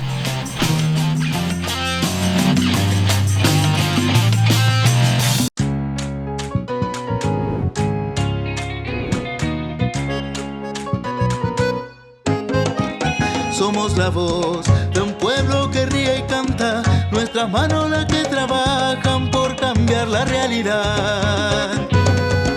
Dame tu fuerza para confiar. Somos comienzo cada mañana, somos los sueños por realizar. Con el futuro en nuestras manos, somos los sueños por realizar. Somos las voces de la esperanza, somos la fuerza para cambiar. Con el futuro en nuestras manos, somos los sueños por realizar. Somos las voces de la esperanza, somos la fuerza para cambiar. Defendemos lo nuestro, los derechos de nuestros estudiantes, nuestros puestos de trabajo, nuestro sueldo, nuestra educación. A FUTU, defendemos lo nuestro. Hola muchachos, bueno, Ronco López, acá clarito, vos, no podemos comernos los mocos así, vos, no podemos comernos un gol antes que termine el primer tiempo, qué mierda. 4 mentiras en estos días en los titulares. Uno se pregunta, ¿y la verdad? Porque vemos cosas que no son verdad. Entonces, la verdad, ¿dónde está? ¿Dónde está? Acá está. ¿Dónde está? Acá está. ¿Dónde está? Acá está. ¿La escondieron? ¿Quién la escondió? ¿Para qué la escondió? Diablo, qué difícil para la pusiste. Mentira número 1. Milei presentó un libro que se llama La construcción del milagro. Y eso es mentira. La economía es desastrosa. No es ningún milagro. Saben que no es ningún milagro. Este gobierno sacó de la pobreza a 12 millones de argentinos. Entonces, ¿por qué mantienen la mentira? ¿Para qué? Para ganar las elecciones. Hay un engaño original y hay quienes actúan para que el engaño se mantenga. Porque si se mantiene, permite otro engaño en el futuro. Mentira número 2. Penades es inocente, lo están calumniando, es una movida política, está todo armado y otras cosas por el estilo que dijeron en ese momento. Sería un mal amigo si no le creo, no sería amigo, no tendría confianza. ¿A quién le cree cualquiera? Y la verdad es que llegó la hora de la condena por parte de la justicia. Trataron de esconder la verdad, hasta le prestaron el Parlamento para que hiciera una conferencia de prensa. Lo defendieron el ministro del Interior, el director del INAU y hasta el presidente de la República. Y por supuesto que si la justicia mañana expresa en contrario a lo que me dijo una persona que conozco 30 años, se generan varios efectos. ¿Y para qué? Para cubrir a un abusador. Y hay quienes actuaron para que el engaño se mantenga. Fueron, de alguna manera, buscados con un aparato absolutamente ilícito, que es un disparate desde el punto de vista jurídico, con un jerarca del INR que tenía todo un equipo trabajando para encontrar a esos gurises. Porque si se mantiene, permite otro engaño en el futuro. Mentira número 3. Esto es más duro, porque tenemos que partir de entender que Luis Lacalle mintió. ¡No puede ser! ¡No! No. Porque ella fue a verlo a tu papá. Para. No puede ser. Nunca me lo hubiera imaginado de Luis. Mintió Luis, ¿te das cuenta? ¿Quién sabe la verdad? ¿Quién lo hizo? hizo? ¿Y por qué lo hizo? ¡No puede ser, Dios mío! ¡Ayúdame! No podés creer. Cancillería contradice a la calle. Existía expediente por los chats de Marcet. Una investigación administrativa remitida por el Ministerio a la Justicia echa luz sobre la destrucción del documento en la pasada gestión. Luis mintió. Yo recuerdo que una vez Luis había dicho cuando andaba con un casco que no era reglamentario, que él no sabía que no era reglamentario. Y eso no era verdad, pero era una mentirita chiquitita para que pudiéramos seguir creyendo en él. Pero ahora queda claro que mintió cuando dijo que estaban obligados por ley a darle un pasaporte a Marcet y que no sabían quién era Marcet. Dios mío, ¿cómo es posible este suceso? Porque le podían haber dado un documento válido para un viaje directo a la República y por un solo viaje. Y más cuando los chats entre Maciel y H demuestran que sabían bien quién era Marcet. Sabemos que se juntaron para destruir un documento público y que la FLUF...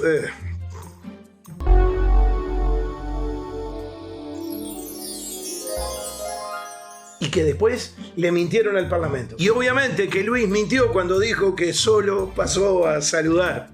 Como dijo el Cookie en campaña electoral, si gana el Partido Nacional, se terminó el aumento de impuestos, las tarifas y los combustibles. Se terminó.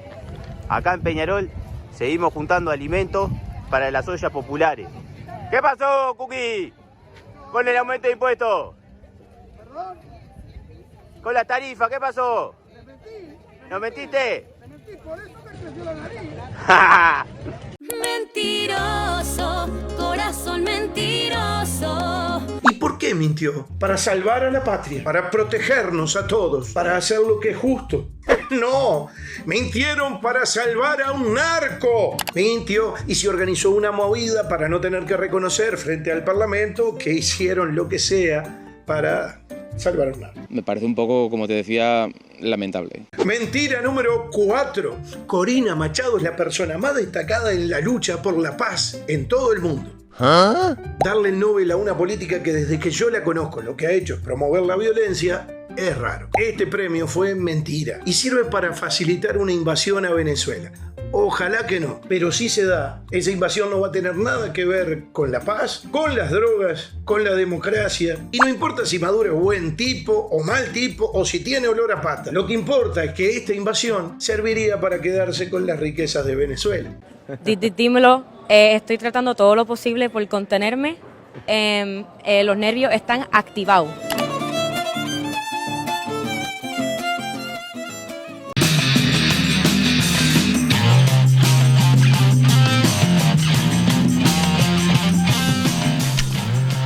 Volvemos con Legítima Defensa. Gracias a todos y todas los que nos están acompañando. Y tengo el gusto ya de conversar con Carlitos Peláez desde la República de Maldonado. ¿Cómo andás, Carlitos? ¿Cómo te va, Leandro? Mucho saludarte. Un saludo grande para todos los televidentes y para todos los compañeros por ahí también.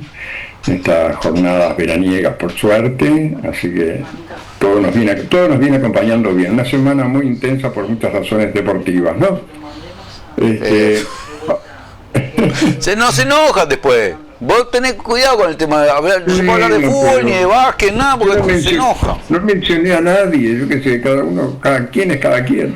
En fin. Pero yo pensé que estabas pensando en el clásico de básquet, en el fútbol. Pensaba justo, sí, pero no quería mencionarlo. Pensaba en el básquet, pensaba en tantas cosas. Sí, seguro. Pensaba en el futuro. Bueno, voy a intentar demostrarles hoy cómo en materia de seguridad, lavado de dinero y corrupción, nada es como parece. Fíjate vos.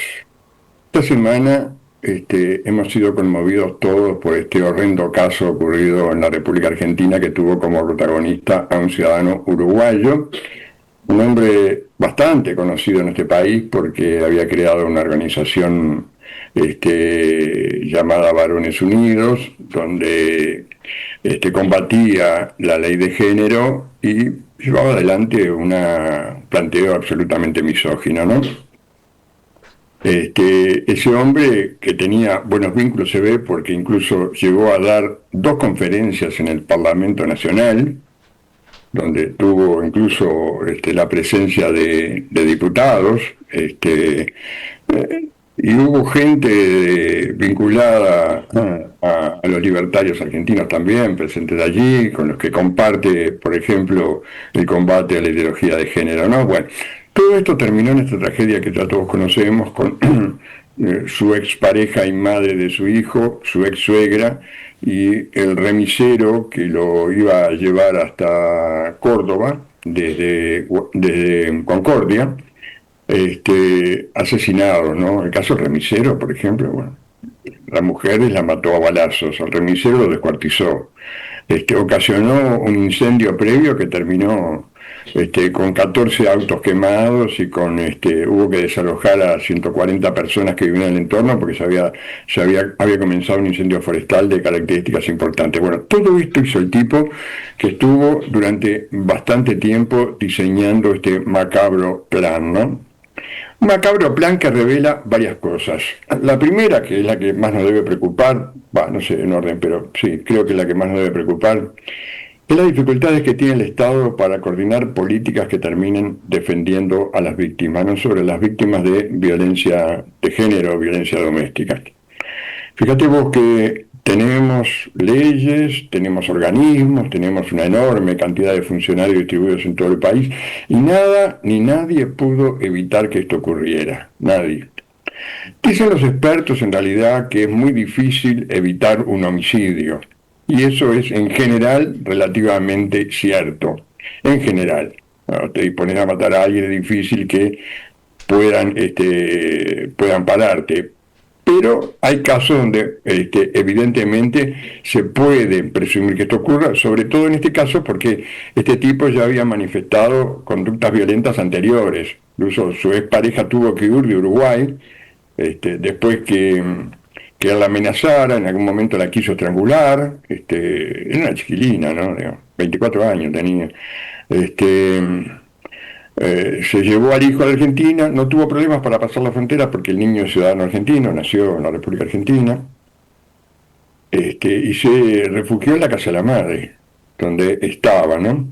El tipo viajó varias veces a Argentina, incluso una de esas veces los vecinos lo vieron acampado en el techo de una propiedad vecina a la casa de su expareja, desde donde la vigilaba. Allí permaneció varios días, allí dormía, hacía sus necesidades, comía, nadie llamó la atención. Tenía una denuncia en Argentina, la justicia había decretado la colocación de una tobillera y medida de alejamiento, pero como no vivía en Argentina, nunca lo encontraron y no pudieron ponerle tobilleras. Y de eso la justicia uruguaya tampoco se enteró, por lo que no pudo haber un seguimiento. Digo, me parece que va siendo hora de que, por ejemplo, exista un registro de estos sujetos para que se puedan consultar esas acciones, para que en realidad todos los organismos estén avisados de que las cosas puedan ocurrir. Fíjate vos cómo lo encontraron, ¿no? En Argentina, ante la desaparición de un menor, existe lo que se llama la alerta Sofía, que creo que acá se ha intentado implementar y no se ha podido todavía, por el cual cuando se denuncia la desaparición de un niño, inmediatamente se emite una alerta no solamente a la fuerza de seguridad o todas las dependencias, sino también a lugares donde podía estar, por ejemplo, hoteles o yo qué sé, o residencias de ese tipo, ¿no? Bueno, ocurrió que la recepcionista de un hotel de Gualeguaychú, una mujer que estuvo muy atenta, entró su trabajo de la mañana del domingo pasado y inmediatamente había recibido esa alerta en su Instagram, llamó al gerente y le dijo, bueno, esas personas están acá, el tipo y el niño están acá.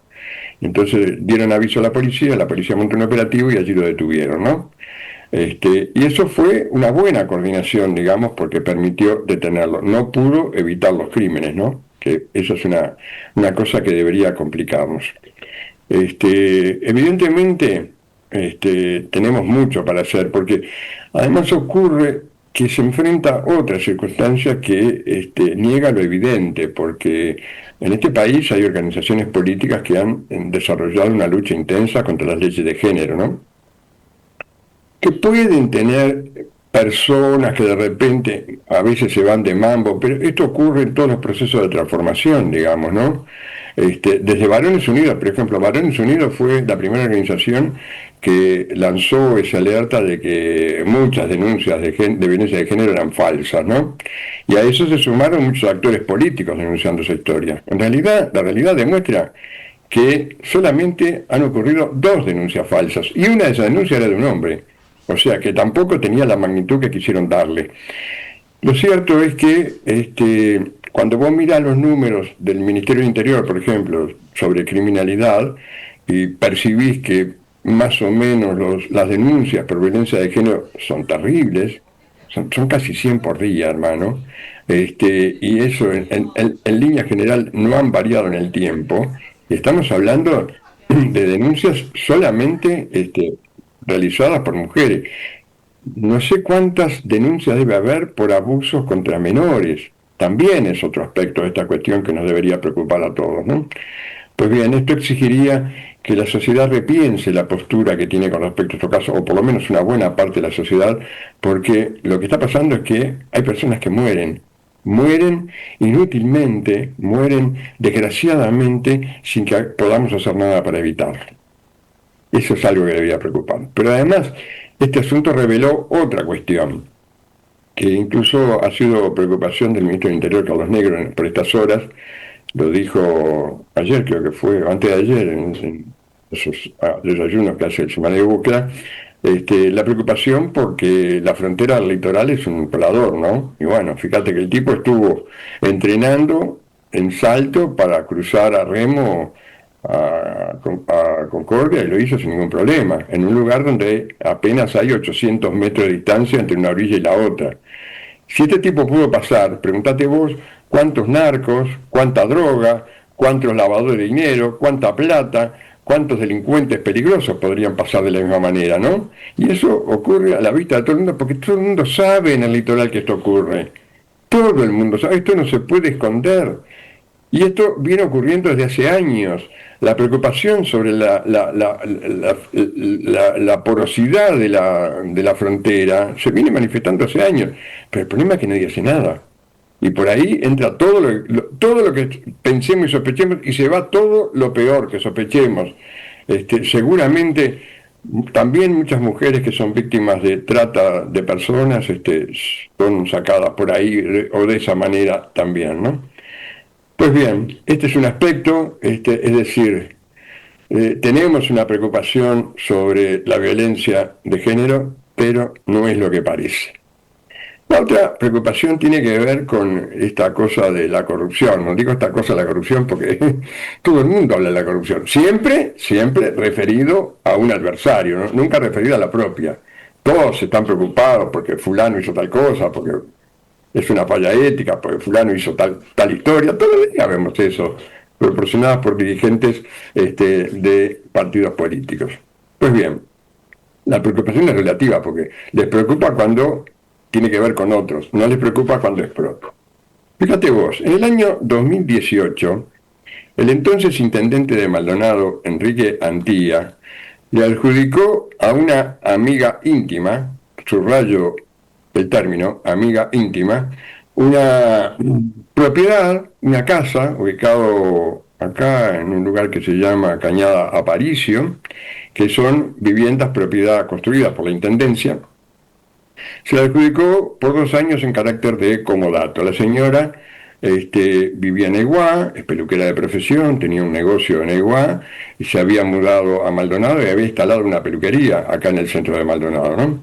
Pues bien, la resolución de Antía dice que la Dirección General de Vivienda, Desarrollo Barrial y Salud remite las actuaciones para que se adjudique a los solicitantes la vivienda que se indica en razón de la situación de vulnerabilidad social constatada. Yo no sé qué constataron, porque en realidad la señora, tenía auto, primero, tenía un negocio que ella había reformado, ella lo contó en su muro de Facebook, todas las reformas que le había hecho a su peluquería. Una persona que está en vulnerabilidad social no tiene dinero para hacer eso, ¿no? Su hijo concurría a un colegio privado, o sea, fue un asunto falso, pero eso no es lo peor. Lo peor es que en algún momento la señora tuvo problemas con los vecinos en ese lugar y entonces la Intendencia la cambió a otro lugar, a un complejo de viviendas que es propiedad de la Agencia Nacional de Viviendas, pero que la agencia adjudicó a la Intendencia algunas propiedades allí para que la Intendencia las administrara como considerara. Bueno, allí se le adjudicó una propiedad en la que la señora nunca vivió su hijo, ya mayor de edad. O sea, le regalamos bulín al hijo, en realidad es así, más o menos, ¿no? Fue bien, perdónenme el término, pero es más o menos así. Porque la señora vivía en un lujoso apartamento alquilado por alguien, subrayo, alguien, en un lujoso edificio ubicado en la avenida Roosevelt, donde vivió hasta hace muy poco tiempo, no sé dónde andará ahora, ¿no? Sé que, por ejemplo, me lo han contado ediles nacionalistas, la señora recibió de regalo una costosa camioneta. O sea, no es pobre. Le regalamos una propiedad, además, me dieron un elemento no menor. También la colocaron en la alcaldía de Punta del Este, donde desarrolla tareas, o sea, es funcionaria municipal. También eso, ¿no? Y tiene un sueldo importante. En una época iba una camioneta de la alcaldía a buscarla a su casa y después la llevaba de vuelta. Algo que no pasa con ningún funcionario de la Intendencia, ¿no? Salvo que caso excepcional que iba muy lejos. En este caso estaba en Maldonado, se podía tomar un ómnibus directamente para ahí si no tenía cómo. Pero ya tenía auto, o sea que podría haber ido. O sea, en realidad acá se aprovechó una circunstancia para favorecer a una amiga íntima. Y esto, bueno, están circulando muchas fotos, por ahí ustedes verán algunas ahora, de la relación que tiene Antía con esta señora, ¿no? La JUTEP recibió una denuncia el año pasado, tiene una indagatoria sobre este caso, pero bueno, allí por norma habían decidido, no sé si por norma, fue una decisión de ellos no intervenir en asuntos que tuvieran que ver con políticos en plena campaña electoral, y además también hay un problema de recursos. La JUTEP, por lo tanto, esta investigación está en stand-by. No sé qué va a pasar ahora, pero sería interesante que se considerara, porque esto es un abuso de funciones sin ninguna duda, ¿no? Pero no es lo único que pasa en Maldonado. Vos y los televidentes se acordarán que hace un año más o menos estalló un escándalo a partir de una resolución del Ministerio de Educación y Cultura firmada por Pablo de Silveira, quitándole el carácter de Monumento Histórico Nacional a un padrón que se relaciona a la estación de servicio de ANCAP, que está a la entrada de Punta del Este, allí en la avenida Gorlero y la 30, ¿no? Un monumento, nadie tiene duda. Allí funciona, por ejemplo, la alcaldía de Punta del Este, ¿no? Fue refaccionada por la Intendencia a un costo de más de $2 millones, bueno, toda la historia. Bueno, el tema que hubo un empresario, un hombre muy vinculado al Partido Nacional de Maldonado, que se llama Daniel Zulamián, es un inversor muy próspero, muy importante, que tiene un montón de desarrollos en este departamento, que se interesó ante el ministro porque se iba a rematar ese predio, ¿no? Que eran en realidad donde estaban los estacionamientos de esa estación de servicio, un predio lindero. Bueno, en realidad Zulamián logró que rápidamente quitaran el carácter de monumento histórico, se hizo, la propiedad se remató, cuestionado remate, porque él fue el único presente, el único oferente, y por lo tanto se remató por el precio base. Y casi inmediatamente, en un trámite que tuvo una agilidad sorprendente, consiguió las excepciones para construir una altura en un lugar donde no se podía construir la altura que él está desarrollando, propondría desarrollar allí, ¿no? Un edificio enorme que sobresale a todos los de Punta del Este, en un lugar donde estaba prohibido hacer eso. Pues la Junta Departamental le otorgó la anuencia para esas excepciones.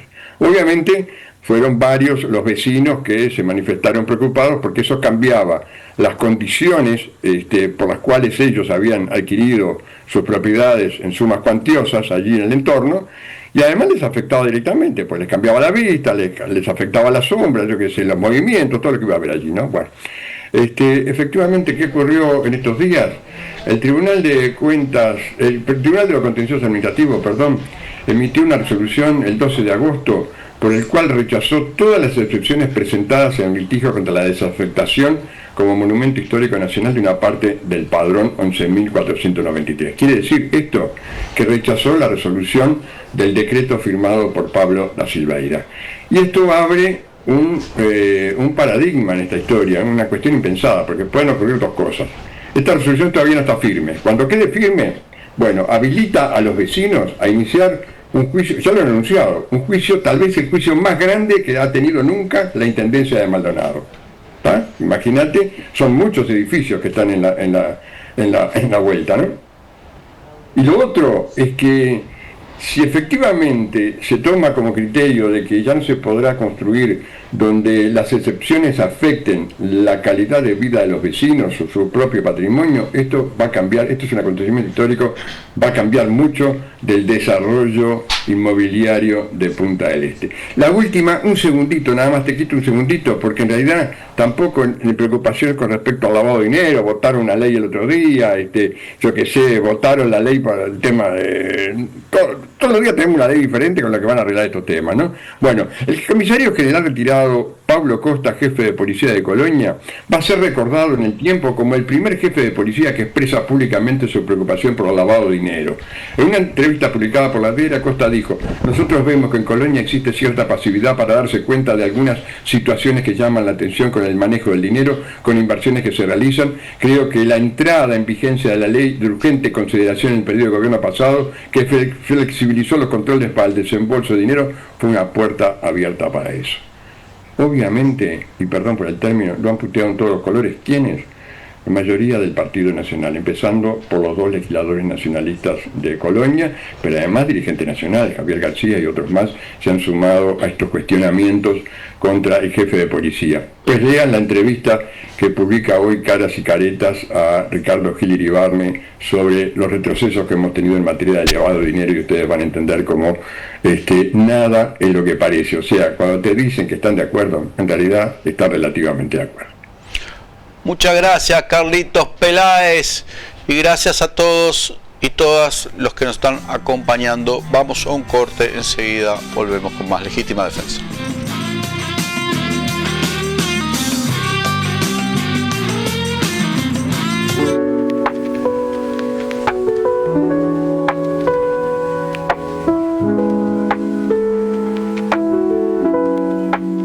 Cada vez que vas al Macro haces buen negocio. Cuanto más compras, menos pagas, te lo digo yo. Y de todos lados viene gente a Macromercado, porque te conviene, te lo digo yo. Y de todos lados viene gente a Macromercado. Cuanto más compras, menos pagas, te lo digo yo. Macromercado. Cuanto más compras, menos pagas. Hagamos un trato por la educación pública. 6 más 1% del presupuesto para educación pública y ciencia. ¿Vamos a hacerlo?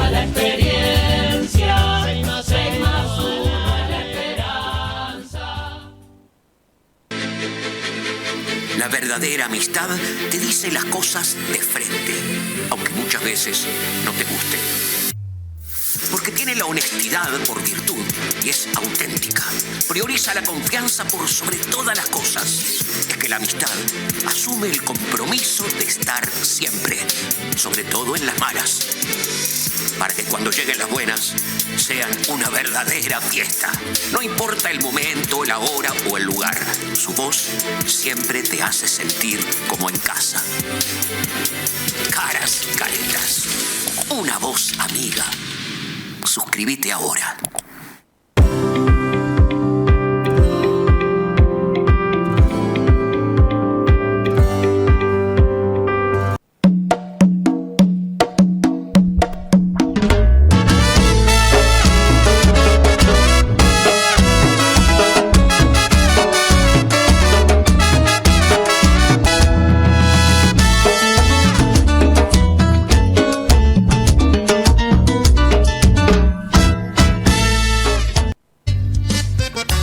La fiesta de la chacra está más viva que nunca.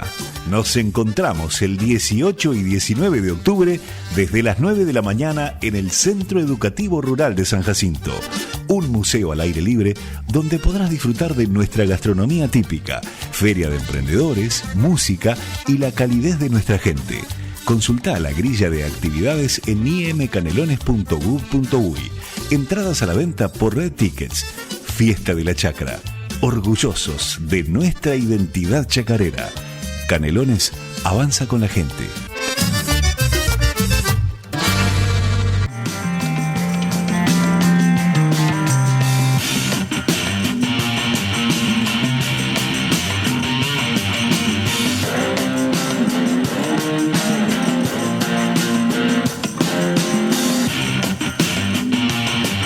Volvemos con Legítima Defensa. Gracias a todos y todas los que nos están acompañando. Recuerden hacerse socios de la comunidad de Caras y Caretas, poner like, suscribirse al canal de YouTube. Los que nos están mirando por YouTube pueden hacer todos los comentarios que quieran también en el chat o en el perfil de comentarios y usar el hashtag.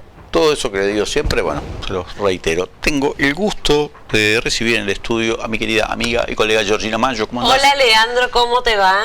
Buenas noches a todo el interior profundo.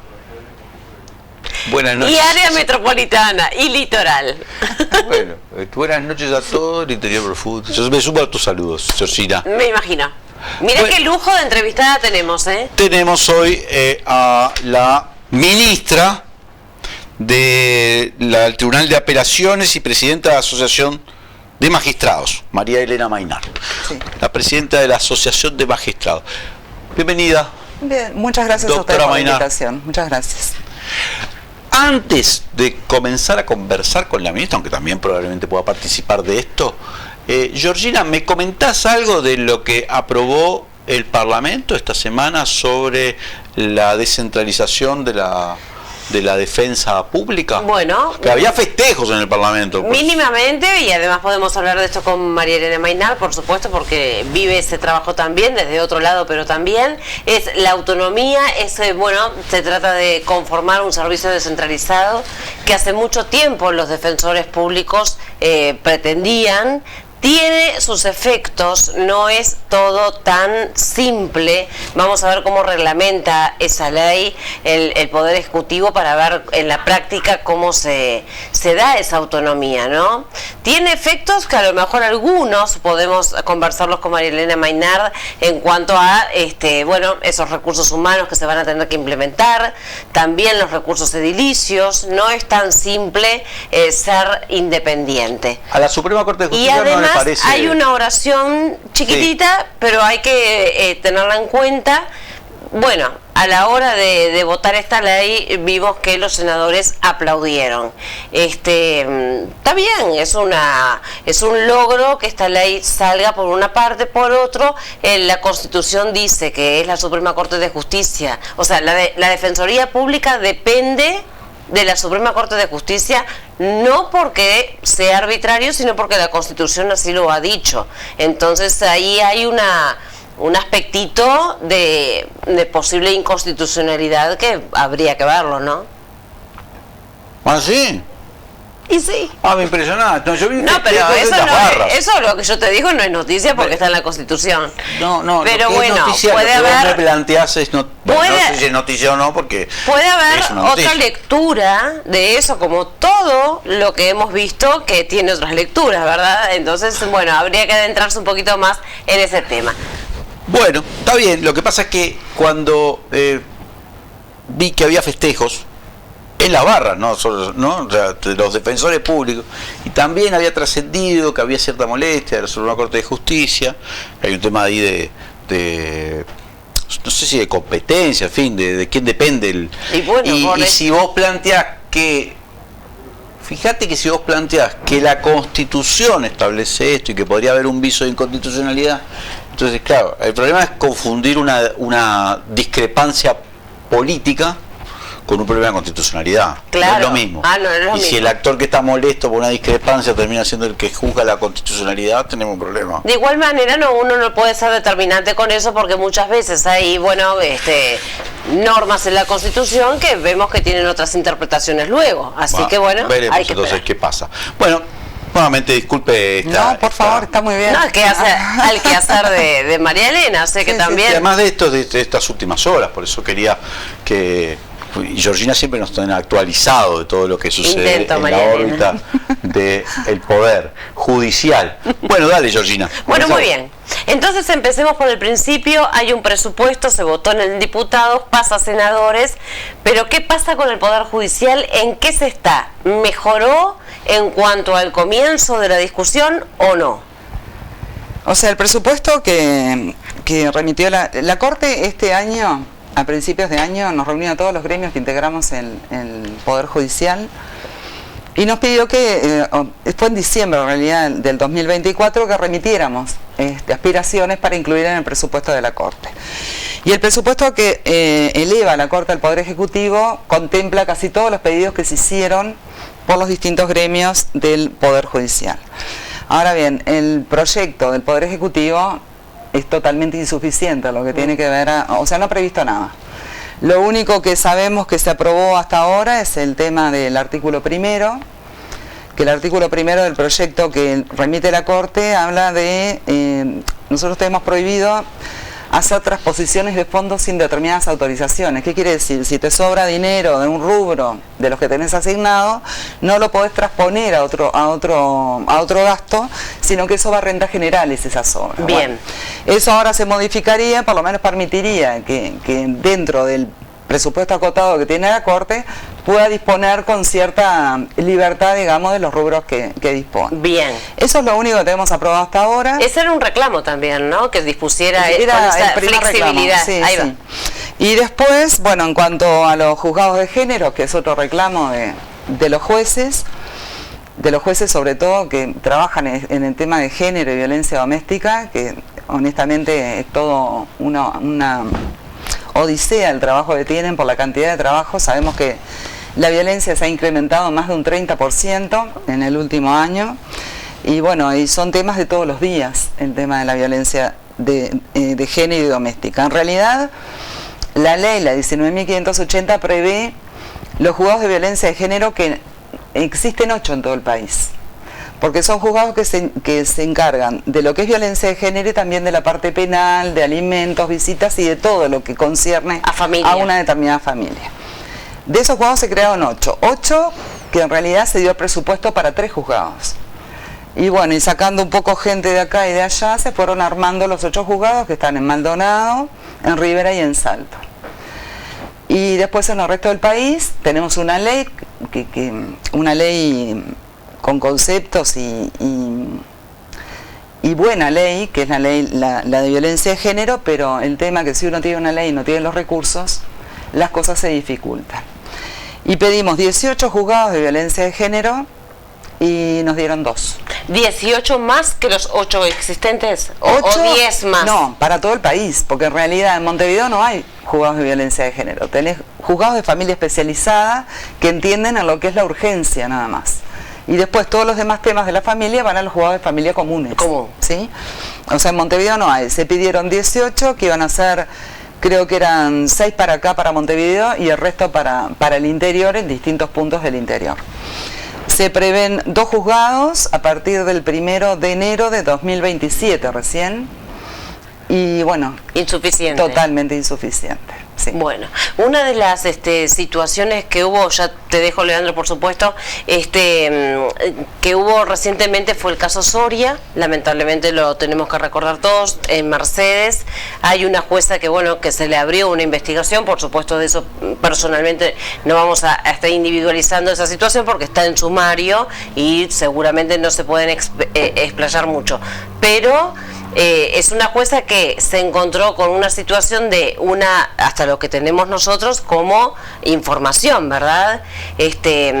Para las audiencias que tienen que estar establecidas o se establecen en la 19.580, en la ley basada en género, la audiencia tiene que estar en 72 horas lista con un informe, que me gustaría que vos, por supuesto, lo explicaras mucho mejor que yo, con un informe técnico para ver si la persona denunciada es pasible de ponerle, colocarlo en un dispositivo electrónico o no, o qué medida cautelar se adecua mejor.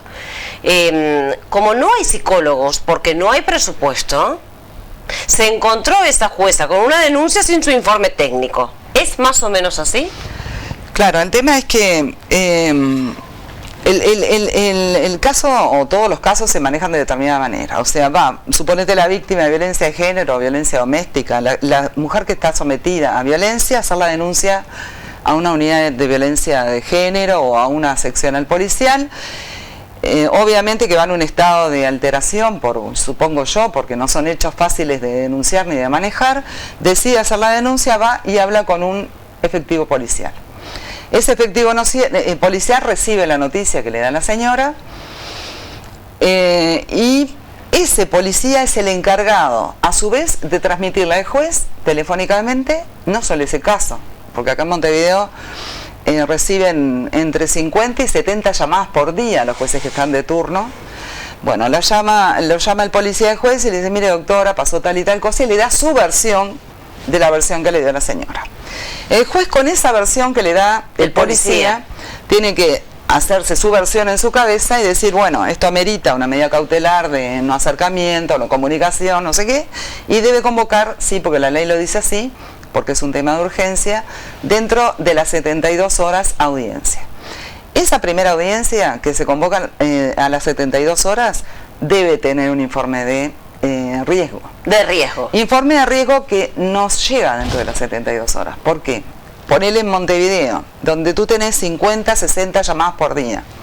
Imposible que traigas 50, 60 audiencias por día, porque no podés, es impracticable, acá y en cualquier parte del mundo. No dan las horas, claro. Y los informes de riesgo se hacen 6 por día acá en Montevideo, porque implica citar a la gente, leer los antecedentes, o sea, requiere un estudio, porque sí, no mínimo. somos máquinas quienes nos ingresan los datos y salen. Y bueno, y se hacen 6 por día.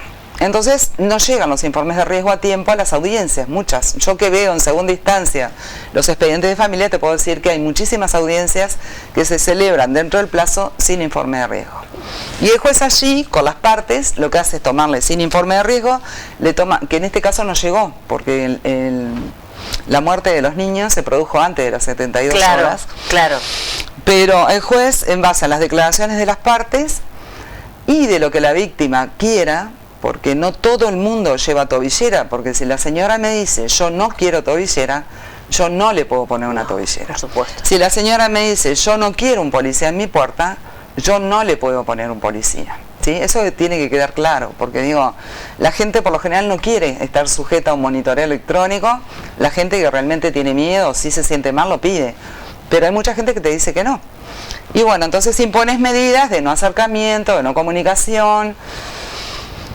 Pero está un poco también la fábula de la tobillera, ¿no? La tobillera sabemos que de por sí es un medio de controlar el cumplimiento de la cautelar, pero no es 100% efectivo, ¿sí? Porque se rompe, se quita, o sea, sabemos que han habido casos igual. Sin duda.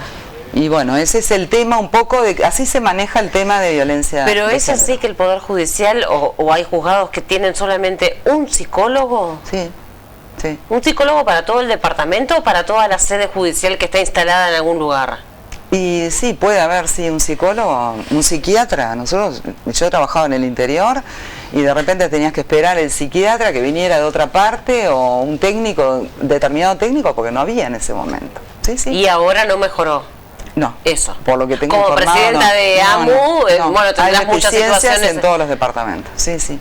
Y esta que se prevé en este presupuesto que está teniendo ahora tratamiento en el Parlamento, decías que de los 18 juzgados especializados, 2 sí otorgados, son 2 para Montevideo. Y no sabemos.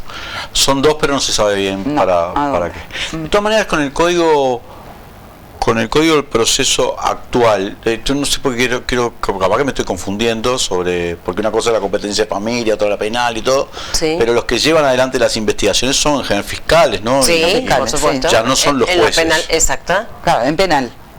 En penal, pero en toda la otra órbita son ustedes, son los jueces los que tienen que charlar con la policía, interrogar a las partes y tomar decisiones. Sí. Cuando no tenés informes técnicos, ese tipo de cosas, tenés que tomarlo un poco por... Y bueno, tenés a las partes que te declaran algún testigo. Tenés que ser un poquito conservador y se va a tomar lo que sea. Claro, minimice riesgos, digamos. Dijera un ministro de tribunal, el doctor Cavalli, es a ojo de buen cubero muchas veces. Es como te salga. y tener suerte y bueno, y ser intuitivo, tenés que tener un montón de cosas. Y después hay casos que bueno, que son excepcionales y que son dramáticos. Exacto, sí. Sí, es muy difícil, prever qué va a pasar. Es muy difícil. No somos adivinas.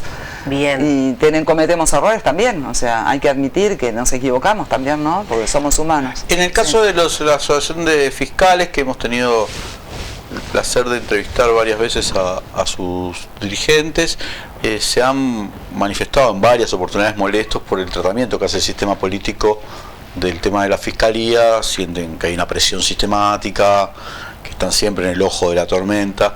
Pero también en los casos de género hay una presión, ¿no? O sea, pregunto porque no es solo esta cuenta que tenía el muchacho que asesinó ahora a su ex compañera y a su ex suegra, secuestró al niño y todo ¿Presiones qué decís tú para los jueces? Presiones con los jueces, sí, no sé. Yo nunca me sentí presionada. Llevo más de 30 años de trabajo y nunca nadie...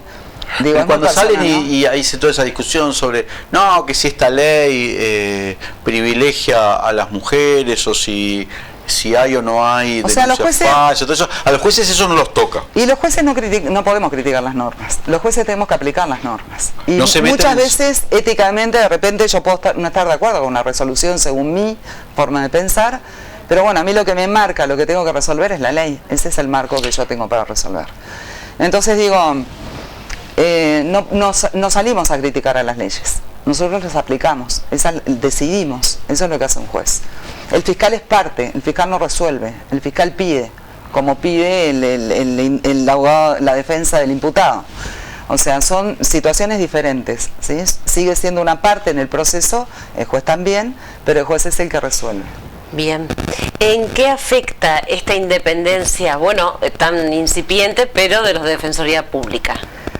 Bueno, yo no he ingresado mucho en el tema, es un tema que todavía a nivel de directiva, que mañana tenemos reunión, no se ha tratado. El tema es que el tema que más nos preocupa es el tema que implica una pérdida económica grande para el Poder Judicial, porque implica que determinados inmuebles, determinados recursos van a tener que salir del Poder Judicial, que todavía que estamos pobres, todavía tenemos que seguir dando. Y bueno, eso es lo que le preocupa a nosotros como gremio, es lo que nos está preocupando, que mañana lo vamos a tratar en directiva, y es una preocupación que se ha planteado también desde la Suprema Corte de Justicia. El tema económico, la carga económica que implica que la Defensoría salga del Poder Judicial. Pero después no sé... Porque es menos dinero para el Poder Judicial, estrictamente. Sí. ¿Más o menos se sabe cuánto? Bueno, en inmuebles, por ejemplo, el otro día me comentaban a nivel de corte, serían como unos 5 millones de dólares, que equivale a 8 juzgados, a instalar 8 juzgados de violencia de género, por ejemplo. Porque además, la instalación de los juzgados de violencia de género no solo implica el designar el juez de violencia de género, implica todo un equipo que trabaja con el juez, ¿no? Claro. Estamos hablando de... El actuario. Funcionarios, exacto, técnicos, psicólogos, asistentes sociales, psiquiatras, hay un montón de gente que trabaja para que el juez pueda cumplir en definitiva su función. Bien, tuviste, para finalizar, porque sí que nos hicieron una seña como para redondear, así que voy por la penúltima y te dejo la última si quieres. Tuviste años en crimen organizado, 6. Sí, más de 6. 6 en los juzgados de crimen organizado, allí en la calle Bartolomé Mitre, ¿no? Bueno, y viste nacer, si se quiere, el Código de Proceso Penal, y desde ese lugar, desde el crimen organizado. Grosso modo, ¿en qué está ese Código de Proceso Penal? ¿Está bien que se le hagan ajustes? ¿Qué sería lo más llamativo y urgente para hacer, según tu experiencia? Bueno, vuelvo a repetir que no puedo dar opiniones sobre las leyes, pero yo creo que lo bueno de que tiene el Código de Proceso Penal y lo bueno que introdujo es que el juez asumió su rol, que es decidir, ¿sí? De repente se hubiera podido resolver de otra manera, ¿sí? Pero bueno, es la forma que se adoptó de otros países, se trajo este código con esta forma de resolución. Porque el juez antes era el que investigaba, era el que mandaba detener, el hombre cuando llegaba, el imputado al juzgado ya estaba condenado, porque ya sabía que salía procesado, porque era el mismo juez que hacía el procesamiento, dictaba la condena, hacíamos todos los jueces, ¿sí? Y ahora el juez lo que hace es juzgan. Yo ese aspecto lo veo sumamente positivo. Hace la transparencia. Exacto, exacto, sí. Pero... Y bueno, no sé, habrá cosas que habrá que modificar, algún pero hay, sí. Obviamente todos tenemos pero, sí. Bien. Ya que me dejaste tuviste esa gentileza de dejarme la última pregunta, le quería preguntar cómo la Asociación de Magistrados si trató el tema o conversó a partir de esta situación que se generó cuando se produjo un atentado en la casa de la fiscal de corte, que muchos sostienen, muchos analistas sostienen que es como un escenario nuevo en nuestro país, o sea, algo que no es que nunca haya habido amenazas o incluso, pero está claro que marcó como un antes y un después de la capacidad de despliegue de poder que tienen algunas organizaciones narco, por lo menos hasta ahora se está señalando a la organización de Marcet y algunas familias acá. Y ustedes cuando ven una situación de eso dicen, bueno, ¿en qué condiciones están actuando en este momento los jueces, los fiscales, o sea, los operadores de justicia, con respecto a esta nueva tipo de delito? No sé si nuevo, pero que ha aumentado claramente en su poder de violencia y de ejecuciones de crímenes. Yo creo que es la forma que tienen estas organizaciones, es una cuestión personal lo que voy a decir, estas organizaciones criminales, digamos, como no pueden ingresar, porque por suerte tenemos un poder judicial limpio, ¿sí? Con muy pocos casos de corrupción en los años, y que es un orgullo a nivel internacional tener un poder judicial como el que tenemos, es la forma que creo que tienen de amedrentando o intimidando, asustando, de pretender ingresar, ¿no? Creo que ese es el propósito de este tipo de acciones de estas organizaciones, ¿no? Y la seguridad es otro tema que también planteamos a nivel de presupuesto, ¿no? Porque la seguridad no solo de estas organizaciones, la inseguridad que vivimos, yo fui juez de instancia hasta hace muy poquito, fui juez penal, que vivimos en las propias sedes judiciales penales, o sea, sin custodias adecuadas, con gente sin policías por lo general, y te estoy hablando de gente que te conduzca a un detenido desde el carcelaje hasta tu despacho, lo tenés, no hay gente, no hay custodias, y por ahora no pasa nada porque no ha pasado nunca nada, grave, ¿no? Grave, porque han pasado cosas, pero no nada tan grave, y este atentado creo que bueno, es un llamado de atención importante y creo que ahí hubo muchas fallas, ¿no? Digo, porque custodiar al fiscal de corte no es solo ponerle un policía en la puerta. Y creo que ahí faltó otro tipo de trabajo por parte de quienes están encargados de la seguridad. Pero eso es una opinión mía totalmente personal, ¿no? Trabajo de inteligencia, trabajo de investigación. Y bueno, y lo que pasa es que es el que nunca pasa nada, ¿verdad? Acá en este país no pasa nada y ya vemos que sí pasa. También habría que ver hasta qué punto Mónica Ferrero, en este caso, había puesto límites a su propia custodia, ¿no? No tengo idea. Yo tampoco, pero eso se conversa con la persona a custodiar, ¿no? Sí, por lo general sí. Pero debería haber habido un trabajo de inteligencia entonces.